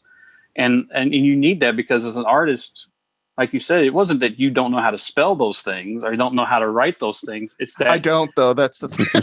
well, no, it's kind of like, as an artist, you see it and you don't really see the mistakes, right? Because you've been looking at it, like you're looking at this thing. Oh man, that proportion is wrong, but I didn't know, because I was looking at it for 2 hours while I drew it. Then someone else comes along who has a trained eye, goes, you might want to look at that again.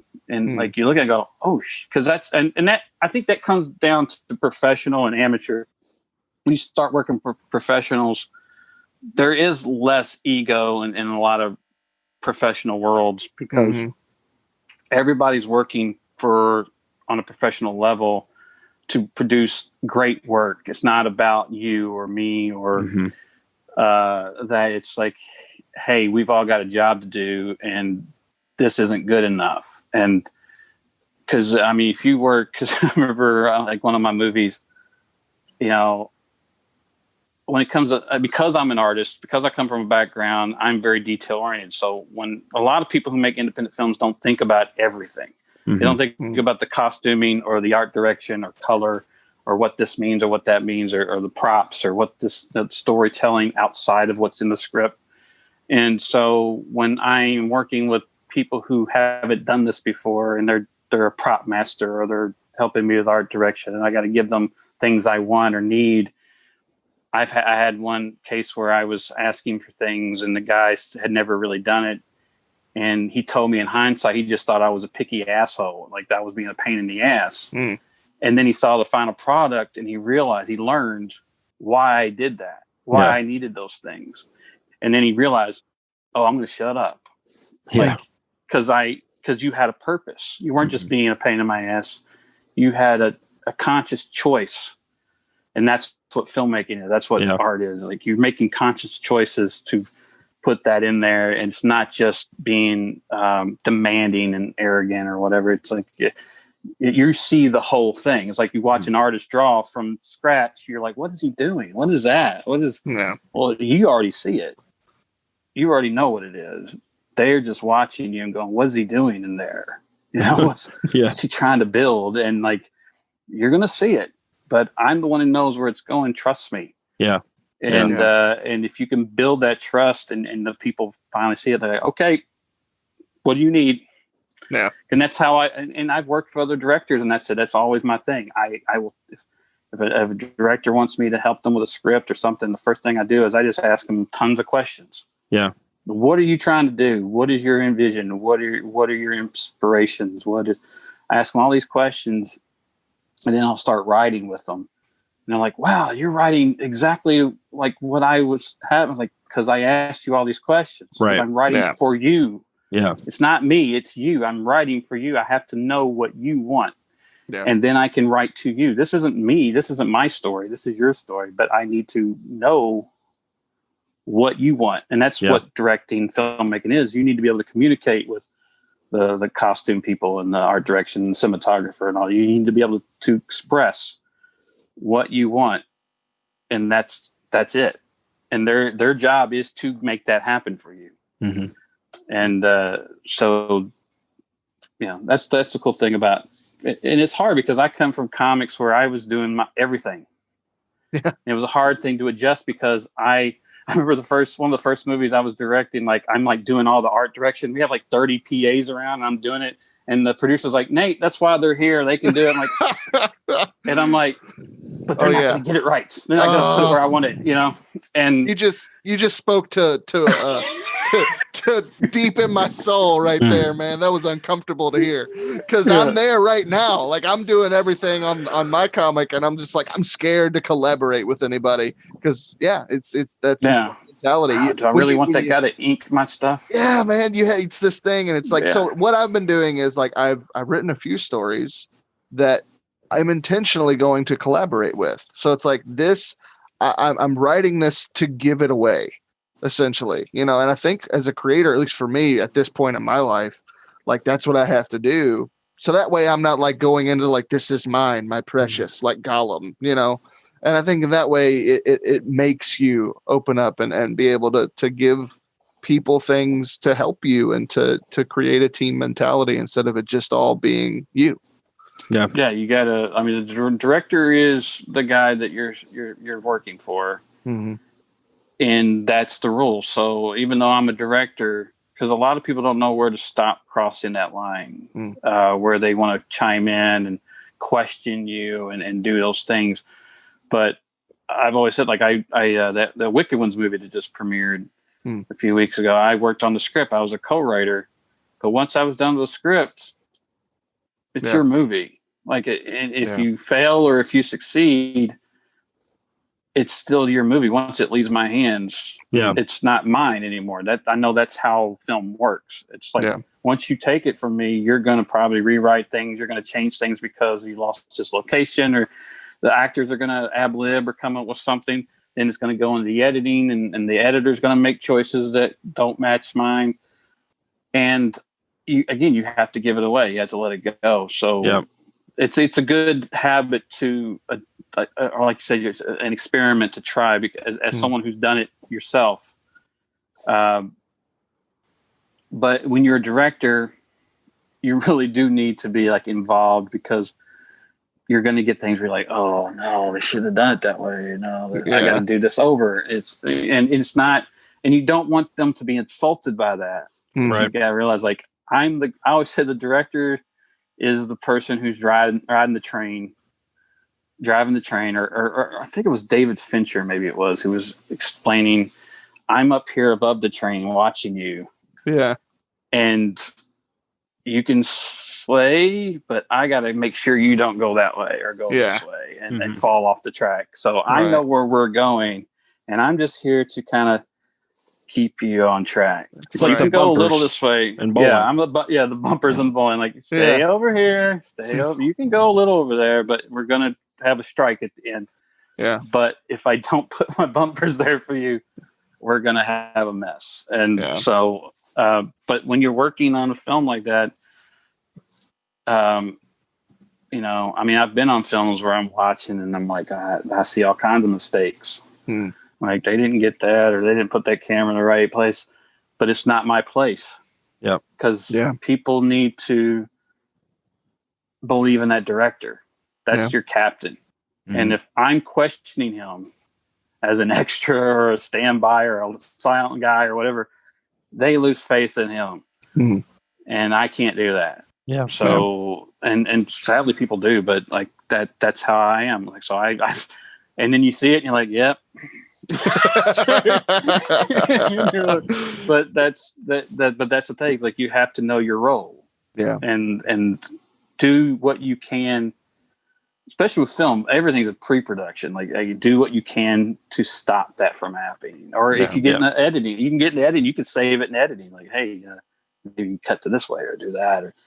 But people have to be willing to accept that, and that's that. Again, turn to the people that you believe in or trust. Like, I was editing one clip, and this actress is dropping a tag, and I had a shot where it's in the wide, and she drops it, and I cut to it, and midway through cutting on the actions, usually what you do, to a low shot of the tag falling. He said, you may want to look at that again and cut it here. I was like, why? He said, because that tag is there, but the audience doesn't know the tag is there. Mm. And it's like, you're right. So I cut it there, and like, okay, now it's clearer, because again, I know my story. Right. Yeah. I know my story. I know what happens, but my job is not to make sure I know my story, but no, you know my story. You know what I'm doing. Yeah. So, when you're filming, and like, do you ever have a situation where like an actor wants to, like, has a suggestion to do, like you just said, like, do a scene a little different than what you wrote it, or different things, and do you go ahead and just shoot it even though you don't think it's necessarily a good move? Would you do it anyway and then decide on the editing floor what to do with it? Or it's always a different thing. If an actor, if an actor comes to me and says, hey, this line here, it's funny, like one of the guys that stars on the movie did that a while back. He said, hey, this line here, I was thinking about it, and he goes, I had an idea, and he spit it my way, and I go, you're right, let's do it that way. Mm. And he was like, I am? I'm like, yeah, you're right. He goes, don't tell my wife. But a good idea is a good idea. And again, like I said, when people say that, when I say, no, you're right, let's do it your way, that's a good idea. No, you're right. They're kind of like, really? Are you sure? And I'm always like, you just saved my ass. You just caught something. Like, there's a woman working on our film whose kids are in the movie, and they came in audition, and they just love it. So like, the families become part of our crew. They come out and help and shoot. And once in a while, she'll like, hey, she'll say something, and then she'll like, I'm sorry. I'm like, no, you were right. You just saved my ass. You know? Yeah. So you got to let, again, the ego, forget it. Yeah. Again, like I talked about, the people need to trust your director, but you're not infallible. You've got, I always say, as a director, you've got 1,000 things on your mind, and things are going to slip. Yeah. That's why they have script supervisors, and they have people, the continuity people, to say, well, he did this last time on that take, and he had his hand here, and thank you for telling me that, because I was thinking I would never, 10 steps ahead. Yeah. So I'm watching that actor, or I'm watching this light, or I'm watching, there's so much to go on. So, but and sometimes in your script, you've gone over and over and over it, and then a really intelligent actor will go, this doesn't make sense to me. And, well, what do you think? You're right. I mean, and that's, or they'll come to you, and it's something that you really believe in, and you're really strong with. And you're like, I really like this. And they may not know why it's important to you. Yeah. Like this little line here is everything for this whole scene for me. Yeah. And this is why, and I'll tell you why. This goes back to when I was a kid, and this is why that's there. Oh, okay. So I didn't know that. And then, but if they come to you, and it's your job to say, but you also can say, okay, let's try one both ways. Because I may be wrong. I may get in the editing room and go, you were right. And I've got both options. And so, and you've got to let those people play. You've got to let them, and that just comes with hiring the right people, and surround yourself with people you trust and you believe in, to where I always come to, like, look, I've pounded the hell out of the script for 5 years. I know it every way. I've questioned things. I've changed things, But the thing is, I've changed things constantly. Yeah. I'm still open to more change if something better comes along. Like even someone as particular as Stanley Kubrick was, who was incredibly detail oriented and planned for years on every little thing, stuff that he would never even finish. Like as far as like all this research he would do, all these scout locations and everything he would do. I think he was someone who said, I don't care if I could be on set and the craft service guy or the guy giving my coffee has an idea. And I'm like, that's a good idea. Yeah. You know? And that's the thing, like good ideas can come from anyone. And if you feel that it, again, I think someone said the director is like the keeper of tone, the protector of tone. So someone like we were doing just a few weeks ago, we were doing some stuff out in the woods, and we got the scene we needed. We had a little bit more time, so let's have fun. Let's do some little moments. And so we did little moments with the hunters in the woods and the extras. I wanted to give some of them more screen time or give them little things. So I was trying to kind of coming up with things off the top of my head that we could do. Did that on the Star Wars movie a lot because we had a lot of extras come out. And I was like, you came all the way out here. Let me give you a death scene. Let me give you something to do. Yeah. And you have to be able to come up with that stuff. And some of you go, oh, yeah, this isn't going to make it. So we had done one scene where the guys did it, and I just gave them some suggestions. I said, just kind of ad-lib. Go say the guy playing my sheriff in the movie is just really good at ad-libbing, coming up with funny things. And I said, just go with it, do whatever you want. And we did like 3 takes of it, and we were all on the floor laughing our asses off, just cracking up. And they're like, oh, and my producer's like, oh, that's going to be a great scene in the movie. Oh, people are going to love that. And in my head, I'm going, I'm not going to use it. And it was fun. That was a great time. Yeah. And he if I had said that, he was like, why not? I'm like, because this scene comes after so-and-so died, and the mood in that whole scene is sadness and melancholy. I can't have hilarity just end it on the footnote or be in the middle of it. So it was funny. It was fun time. It'll make a great blooper reel. Yeah, I was going to say it'll be in the outtakes for sure. Yeah. It'll be on the outtakes. But I know where this falls into the film. You don't. I know what we're trying to accomplish in that scene. It was funny, but it can't be used. And that's what you know, and they trust you to make those decisions. They trust the actors, trust you to know when they're not giving you the right performance, or when there's a lot of trust there. Do I look good? Do I sound right? Am I given? And learning how to communicate with them and let them know, and that's the hardest part, I think, of directing. I mean, you guys talked about, you said you might want to direct or make films.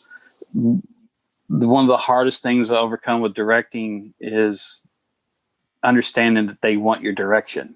Yeah. Because you don't want to insult them. Like that was the thing. Like, I don't want to say something and they take it the wrong way or they're insulted by it. But then you start to really learn that they need it. They want to know that you're pleased, that they did it right. And a lot of directors, and I still have the problem, I have to keep reminding myself, because I have so much to concentrate on and get done as a director, where I'm not worrying just about the performance and the actors and the lines, but I'm worried about the lighting and the runtime and the pacing and we got this extra over here and he's got to go at this time, and all these things I got to think about. So I'm trying to focus, and I've got all these shots to get done in this amount of time, and we got lunch coming, or we got all this, and our sun's going down, we're losing light. And so you've got all these things going on that you're on. And so you get what you need and you just go, all right, next. And you have to sometimes realize, I didn't say thank you or great job or anything like that. Right now it's kind of hard because of COVID, because I don't want to get close to everybody. I can't just grab them and say, hey man, you're doing a great job. Love you. And because a lot of times it's private with actors and directors. Kind of, if someone's they're having a problem, you don't want to talk to them in front of everybody. You say, hey, come over here, let's talk about this. And you can't do that right now with COVID. But that's the fun thing about filmmaking is, and if you've got good people that you trust and you love and you surround yourself with, because that goes into it. Like I just had a guy work on the film a while back, a couple weeks ago, and he's done a lot of movies. And he told the producer that this is the first set he's ever been on. There was no drama. And I hear a lot of that about drama. Everybody's got drama. And I said, it's because we picked the right people for these things. When we audition you, we're not just judging you on how good you are. You could be great, but this person's great too.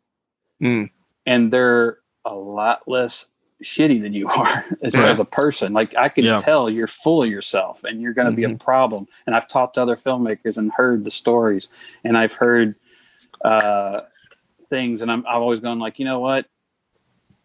And you've done 30 movies, but this person's never done one ever, and they're just as good as you are. Yeah. And they want it, they're hungry, and they're going to be appreciative of it. They're going to be 10 times better to work with than you are. And so that kind of factors into your choices. Like, hey, I'm going to just give that person a chance, and they're just it's going to be their dream come true. Whereas for them, it's just another job. It's just another movie. Yeah. And that's the thing about, like, as a director, I envy crew and cast because they do go from project to project to project to project, where like I've been making this movie for 5 years, so this is it. So and that's, again, like I told it from the beginning, no one cares what you're doing. Yeah, that's true. No one's gonna care about that movie more than you. No one's gonna care about that comic more than you. No one's gonna care about that album more than you. And you can't expect it. And I see a lot of people do that. They get upset when other people aren't as excited or promoting or supporting what they're doing as much as they want them to. And it's like, look, they don't owe you anything. Yeah. They're just because they're not willing to give you. You can't expect that out of people. Yeah. And you have to show people. You have to make people. Like, that's my proudest thing, is that I have a lot of people who are like, whenever you need me, whenever you're doing, I'm there. Yeah. And that's the cool. best compliment I can have. Like, I know there are actors, if I call them up, they don't care what it is. They're coming. Yeah. Crew members, they don't care what it is. Like, there was a guy that's doing my music who, he's getting tons of great reviews right now, and he's a professional musician, and he wrote me about this movie and said, do you got anybody doing music? And I was like, I don't think I can afford you. And he said, I don't care. I just want to work with you because I love your passion and your enthusiasm, and you do good work. Cool. And I've had a lot of guys like that, where they're like professionals, they're amazing, talented people, and they'll say that, I like your work. You do good work. I want to work with you. And I'm the same way with that too.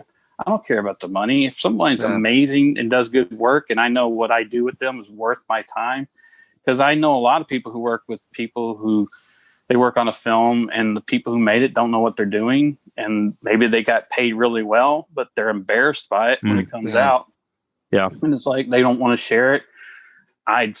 Again, like I said, you're not going to make a lot of money. Yeah. Money is good. If you can make money, that's great. But sometimes, like when I did the Nightmare on Elm Street book cover, I told the guys, like, I don't know what money you have, but I'll do it for a penny if that's all you have to give me, because it's a tribute to Wes Craven's new Nightmare on Elm Street. Yeah, and they had the money to give me, but I would have done it for free just because I want to be a part of that project. Yeah. And that's how I look at it. So I never people. I posted that thing about artists, because a lot of people scoff at artist prices and things. I will never scoff it. If I ask you to work with me and you say I need this amount of money and I can't afford that, I'll just say, hey, I understand. Maybe next time. Yeah. I don't try to say, hey, can you give me a break? I don't do any of that, or I don't go, that's too much. That's too much. And that crap. Like, because look, I know how hard it is to give people prices. Right. Yeah. It is, though. It is so difficult. Yeah. That's been the hardest thing. Like, people that have come to me, like, for commissions and things like that, I'm just like, oh, I don't know. You tell me. and my wife is really because she's an accountant and is in business, and you can't do that. So helpful. Yeah. She's been so helpful with trying to get my mind to a place where it's okay to charge people for your stuff. And I'm like, is it though? Like, I just feel weird, doing it, but it's been such a struggle. And it's hard to first of all, to figure out what your work is worth. And then to like have someone else be like, come to you and you're like, okay, I don't know, does this work? Is this fine? So it's hard. It is hard. So when I come up to an artist and similar situation, I'm like, you know what, yeah, that's good, or maybe next time kind of thing. Right. Yeah, it's like, for sure. If I could give you that, I would give it. You're totally worth it. And then that's how it is. And like, and that's the thing is like with the pricing, it's that's the other lesson you have to learn right away is saying no. Yeah. And that's the hard thing artists have, is say no, because generally a lot of us are nice people and kind people and helpful people and have big hearts, because that's part of being an artist, is being sensitive and being big hearted and passionate about things. Yeah. So it's very easy to fall victim to that, of letting people take advantage of you, or taking advantage of your kindness or your charity. Mm-hmm. And I'll get that where like someone say, "Oh, I love your Scream Factory covers, man. You're like my favorite artist. I'd love for you to do my movie poster." And they're like, "Well, can you do it for this?" And I'm like, "That's like a sixth of what I get for that." Right. And they're like, "Well, I'm not Scream Factory, man." I'm like, "I'm just a guy making movies in his garage." And I'm like, "I'm a guy that makes movies in his garage too. I know." Yeah. But I can't help every guy making movies in his garage, because I'm going to get 10 of these emails this week. Right. And if I help all 10 of you, right. And then this company calls and offers me for one job what I'm doing for you for 10 jobs for, I got to turn that one down. Yeah. Yeah. And do all this work. And I have a family, I have a job, I have all these things. So like you said, it has to be, am I available? Can I do it? And is the money worth it? Worth my time? And I'm not above giving people deals or breaks, because I know how hard it is as an artist. I feel terrible for writers of comic books who don't have artists. Yeah. And they need art, because art's a hard ass job. Yeah. Drawing comic books is difficult. It's so time consuming. Yeah. And I mean, you can't, like, I quit, and people are like, "Are you sure you're done with sequential art?" I'm like, you can't do anything else. If you're like, look at all the time I have now. If you're a comic, if you're drawing comic books, that is all you can do. And like when that Leslie Vernon comic came to me, I had just started that Star Wars movie. Yeah, I said, I'm making a movie right there. There's no way in hell I can do this comic, because I really, really want you. I really, really want you. And he didn't know nothing about comics, so I threw him this crazy number. Yeah. This is what I need. This is the only thing I'll take to do it. And he goes, "I'll get it." Oh, wow. All right. Yeah. And I got crazy money for that movie. But still, as I was getting paid amazing money, I was like, God, I wish I wasn't doing this, because it's so much work. And the thing with Leslie Vernon was like, I don't know if you guys seen the Rise of Leslie Vernon, the movie. I haven't seen the movie yet. I've watched the trailer like 5 times, because I'm like, I want to see this, because I have the comics, so I want to watch the movie. Well, the movie's great, and it's a sequel to the movie because they couldn't get it made. But like, it's a talkie. It's like it's a kind of a mumblecore. It's a mockumentary. Yeah, and so 90% of it is people sitting around talking. And if you're drawing a comic book that's just, hey, we're in this diner talking for 10 pages, and we're in this hotel room talking for, like, I had to go through and edit the script to fit a comic book. I had to translate it to comic book. Right. But still, I'm like drawing this, and I'm like, oh, there's nothing going on but talk. And it's hilarious. It's great dialogue. It's great stuff. But as an artist, it would it's not dull translate as hell. And it's like, I don't know. I have to keep coming up with interesting angles and panels to keep this interesting, because it's 5 pages of a conversation. Right. And it didn't, like, until the third act, it didn't get action packed for the third act. But so just drawing that, I'm just trying to motivate myself of, oh God, this next 5-page diner talk thing. And I have to draw all these likenesses of these actors, and it was cool. I'm like Robert Englund. I'm drawing Robert Englund every day, and I'm drawing Scott Wilson or these actors I know and love.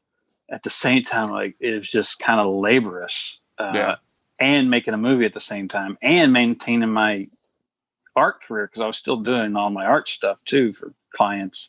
Yeah, it was hell. It was really hell. And then it came out.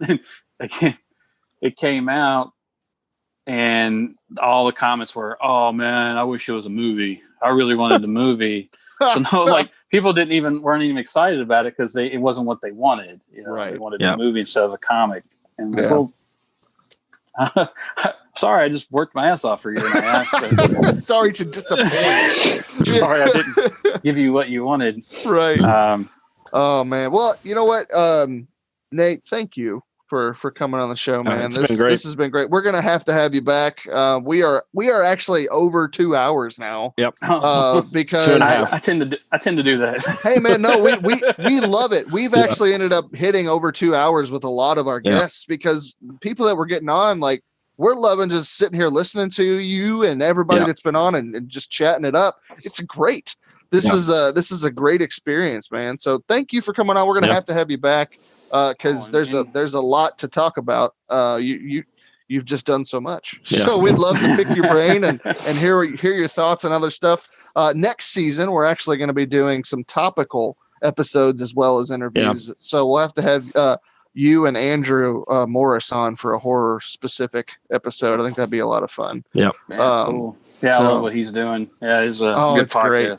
Absolutely. What the Niche Podcast for everybody that's listening. What the Niche Podcast is a great podcast, but there is another great podcast if you're into horror, even if you're not, if you just want to learn some stuff and have some fun times. The Horror Syndicate.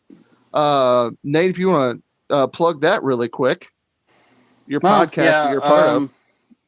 I started out as a guest on there. It's the Horror Syndicate Discourse with Ray Merrick and Jared and all those guys. They had me on as a guest a couple times, and they had me back on right as COVID hit.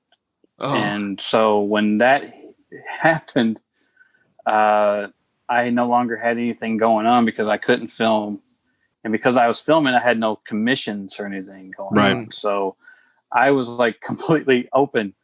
And I did an episode, and Ray's like, "Hey, we're going to talk about this next week, Nate. You're welcome to come back." And I was like, "I might do that." Yeah. And then I did it, and then it just, "Hey, you want to come back next week?" I'm like, "Sure." Yeah. And then it's like, "Hey, we're gonna have your buddies on as guests. You want to come on that show?" "Yeah, sure." And then it got to where like I was there. It was just like, okay, I guess I'm on the show now. It's like you were tricked in.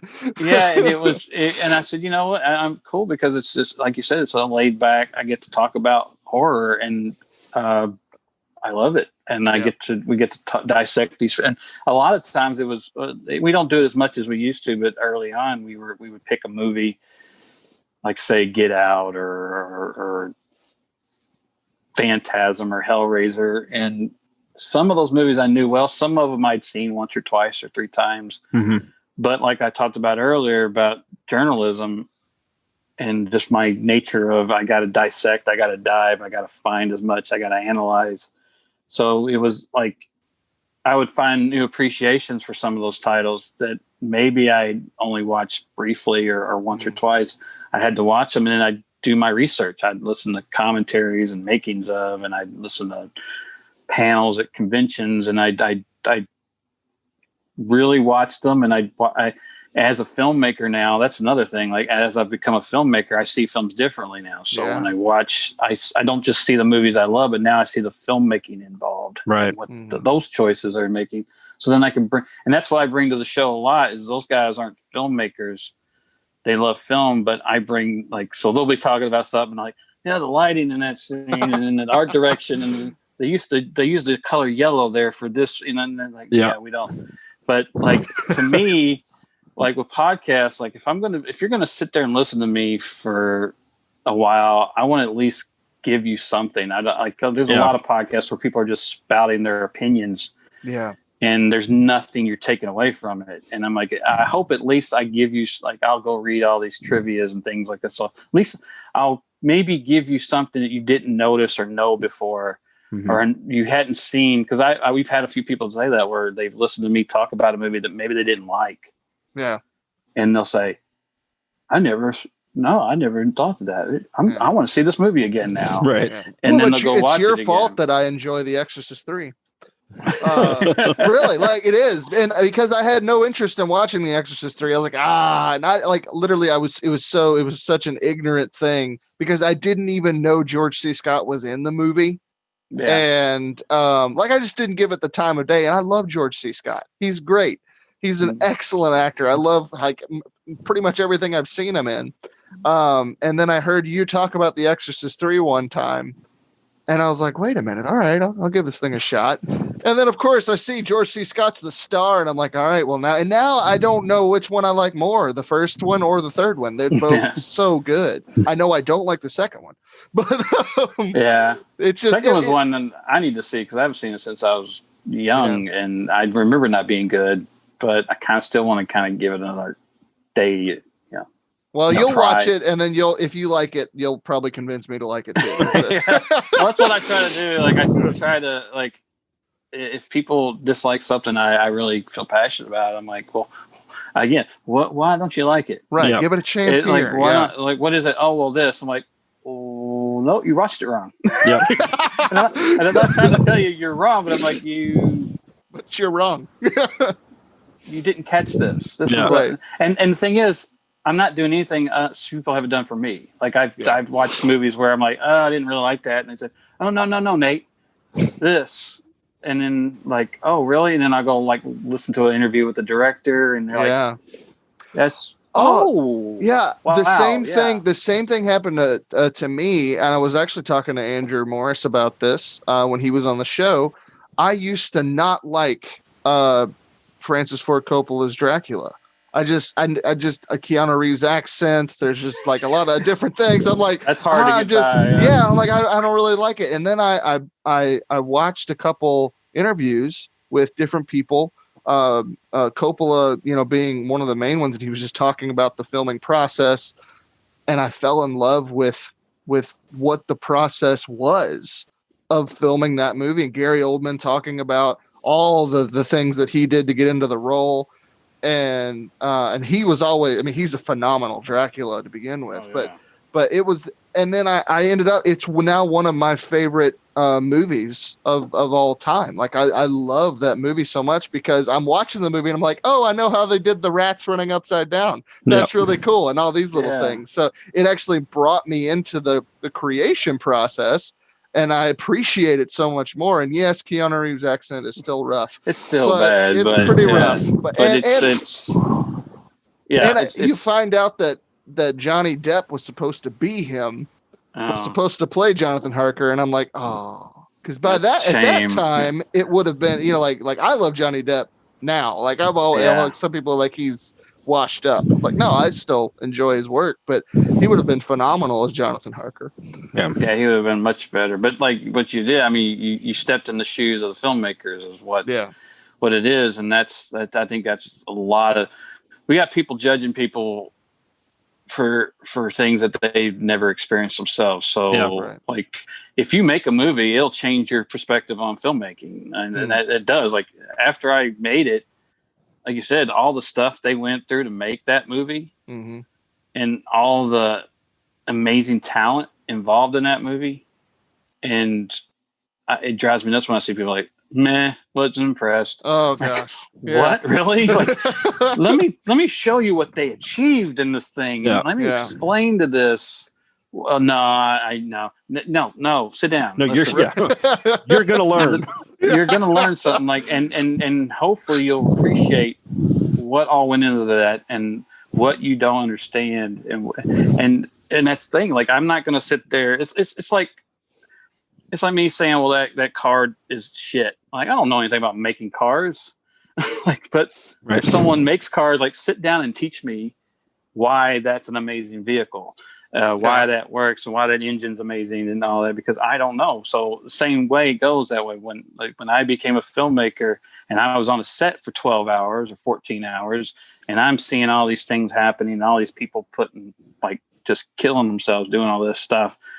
it just makes you go, oh, look at all they went into. And now when I see movies, I'm like, look at that. Like we were watching Evil Dead 2 the other day on our show, the live commentary. And I always loved Evil Dead 2, but now I'm watching going, oh, wow, that's a matte painting. That's a reverse projection. And that's a miniature right there. And that's a matte painting. And look, and this is what they did. This is what they had to pull off with the money they had and the time they were doing it. And a lot of people just watch that and they have no idea. Yeah. They have no idea what they just saw and how long it took or how many people had to think about how to pull that off. Mm-hmm. And especially now where everybody thinks the magic's gone because everybody thinks everything's CGI. Yeah. When there's still a lot of these old things being done where like, that's not CGI, that's a guy in a suit. You know, that's still practical. Mm-hmm. No, that's CGI. No, it's here. Watch this clip. See this guy dressed in green? Yeah, this is a guy. No, that guy's just double jointed. All right, that's not. Oh yeah, no, that was the thing in Scary Stories that I loved, and also the newer Hellboy movie that came out is the same actor that played. I forgot the characters, but he was the Baba Yaga in the new Hellboy movie, and he's this crazy contortionist. Just knowing that this person is actually doing this on screen is so freaking cool. Yeah. It brings a lot to it. Yeah, for sure. It really does. I appreciate the more practical effects, but I actually like when they blend them a little bit more. You got to do that. And a lot of the CGI and the practical and the things we'd see now, people don't realize what is and what isn't. And that's when good CGI, I mean, bad CGI is bad CGI, but they don't realize how much of what they're seeing is actually CGI because it's so well done. How much atmosphere or buildings or things like, that scene in Zodiac, like that entire street is digital. But you don't know because you're not supposed to be paying attention to it. And you don't because it's so well done. And you watch, I was watching this Evil Dead TV show the other day and there was a shot outside and I'm like, that's all miniature. Yeah, I'm looking at it like that's awesome. Miniature. Yeah, that's funny. In Dracula, like how they did like the Lucy's house, her family's her mansion or whatever. None of it is a real building. It's all like depth perception and miniatures.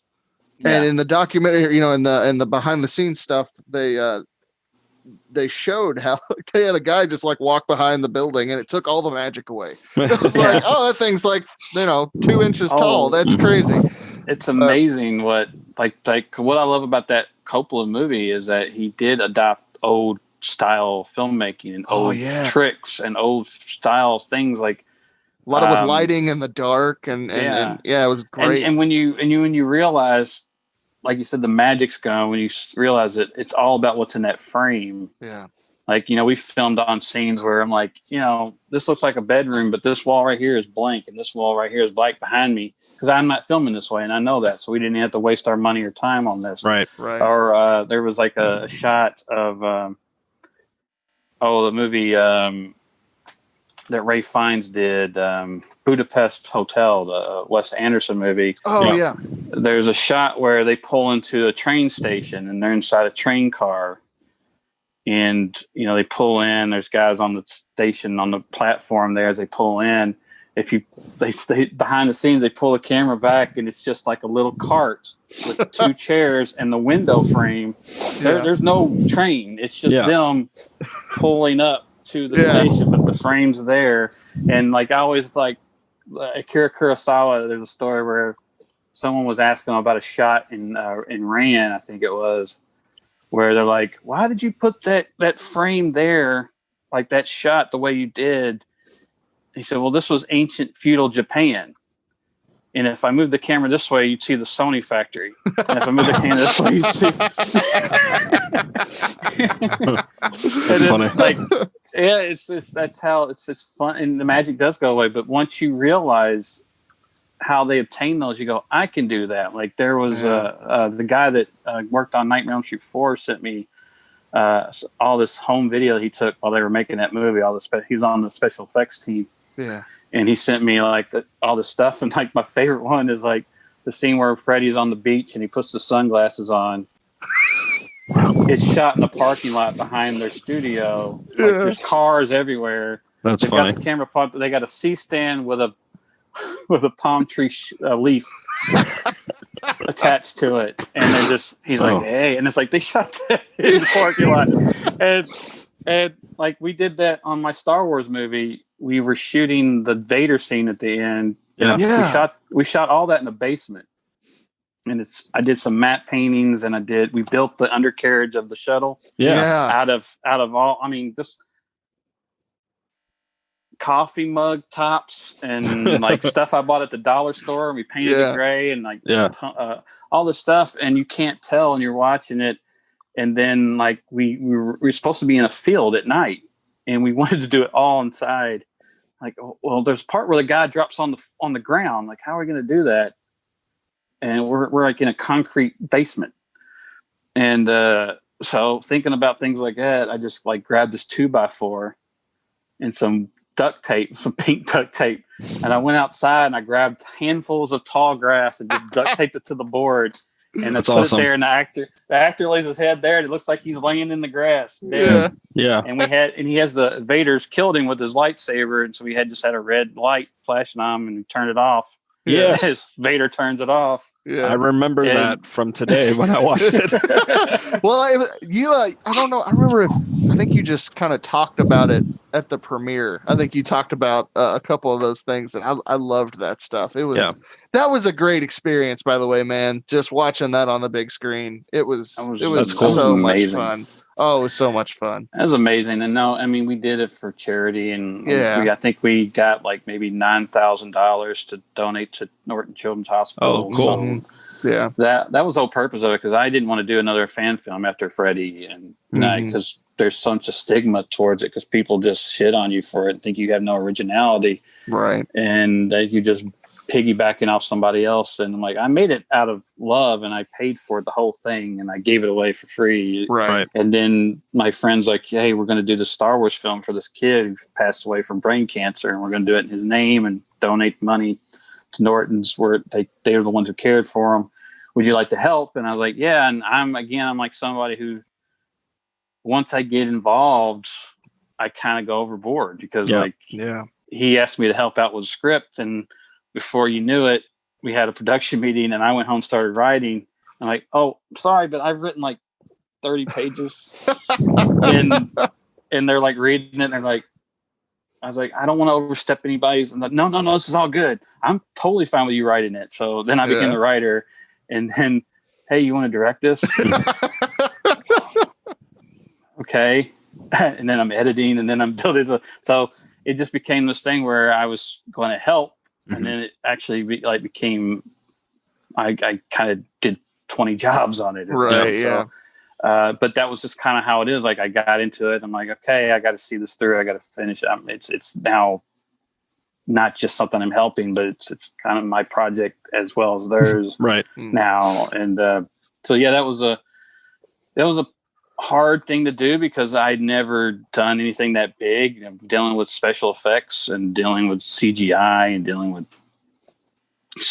Star Wars. I mean, Star Wars is like, you have to adapt to Star Wars, because the dialogue is different. The way they talk is different. The history, the technical stuff that they have, you have to it's a totally different filmmaking. It's actually, I as much as I love Star Wars, I don't really have a desire to make them, because once I was on that set, I was like, I really miss horror, because I like I miss atmosphere. I like that. I like creating tension and suspense. I have a ball with that. And you can do that with Star Wars, but you still have to be, because some people, I think I heard a few criticisms of like, the humor, but that's how Star Wars is. It was humorous. Yeah. Like when I wrote the first draft of it, it was dark. It was really dark, because they pitched to me Band of Brothers with stormtroopers. So I wrote Band of Brothers with stormtroopers. And I went, this isn't Star Wars. This is Band of Brothers with stormtroopers in it. It doesn't work. It has to feel like Star Wars. So we have to lighten it up a bit, and we have to have colorful characters. And also, there was no aim, there was no drive. And so the whole thing with Mara Jade, the girl in it, was like, hey, every Star Wars movie is a chase for something. Everybody's trying to get R2-D2 or Luke Skywalker or Han Solo or whatever. So we don't have any of that. So what are they all trying to get? And I said, well, all we had were guys in the movie. Like, we need a woman in the movie or a girl. And I always loved Mara Jade in the comics or the books. And so let's make it her. So I don't know, I'm rambling here, but no, you're good. Yeah, that's adapting to what you're writing is again another challenge when you're presented, and it's a good exercise because I said I'm glad I did it, even though it was hard to do.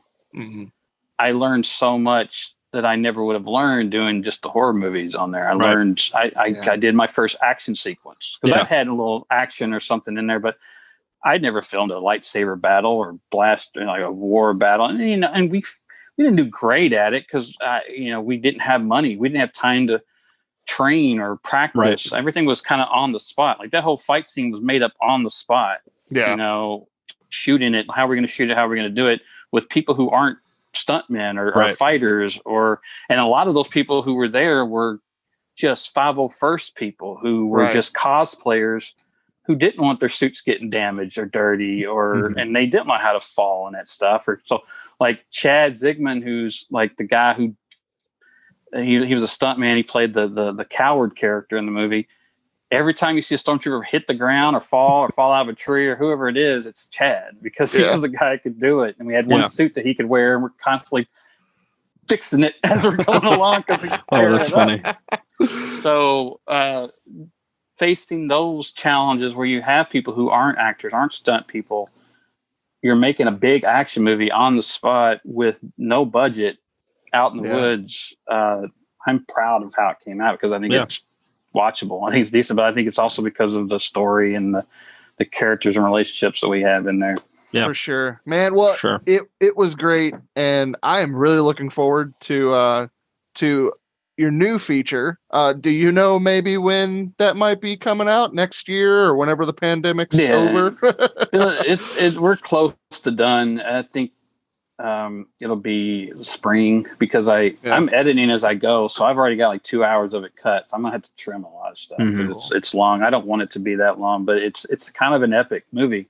Yeah. It's got 2 leads, it's got 2 narratives going on. It's a big film. So that's what's taken. It's got a big cast, a lot of locations. It's set in 1986, which is really difficult to pull off with low budget. Yeah. Well, 1986 is a great year because it was the year that the bearded Brian came into the world.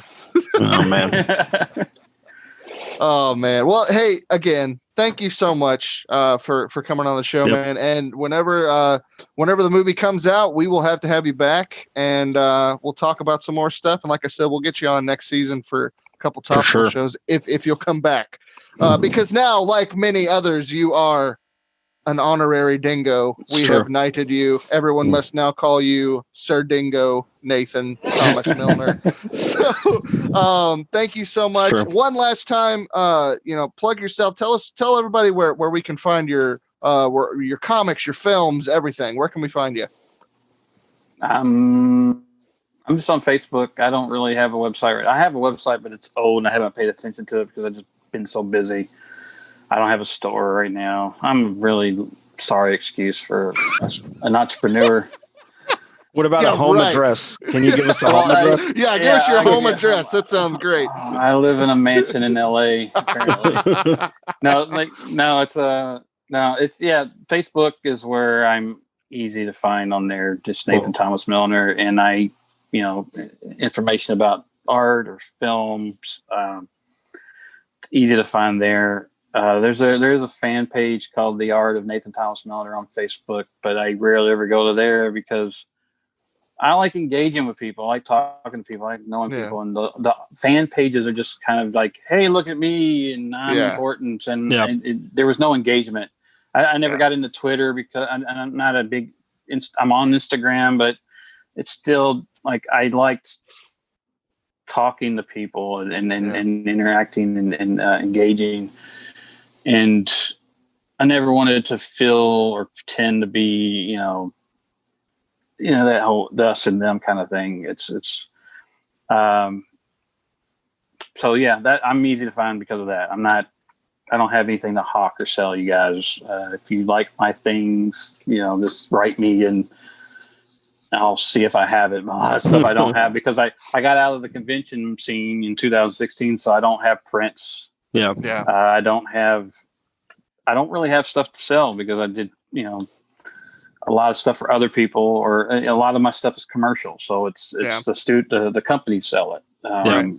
So once I've done it, if you do want to see a couple of your films, they're on YouTube, right? Confessions of Fred Kruger and Star Wars: Hand of the Empire, both on YouTube right now, right? The fan films are on YouTube.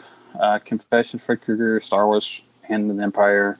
I think some of them may be available on Prime, maybe like the Volumes of Blood anthologies I was part of. There's 2 of those I did segments for. My early films, they may be out there, which you mentioned, A Wish for the Dead, Girl Number 3.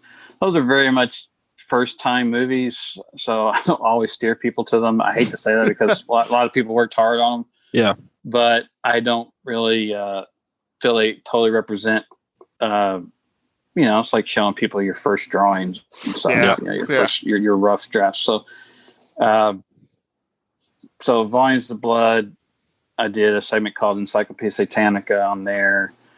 I think it's like the 4th story in the anthology. And then I did one, horror stories, Volumes of Blood horror stories. I did 2 segments in that. One's called Murder, Death, Killer. And it's kind of a slasher spoof thing. It opens it. And then I did a Christmas segment called Fear for Sinners Here, which is maybe the 3rd or 4th story in there. Really proud of those. Again, they're the originals. And now, of course, Wicked One just came out, which I co-wrote. Just premiered like last month, I think. And On Dark and Bloody Ground is coming shortly. So coming soon.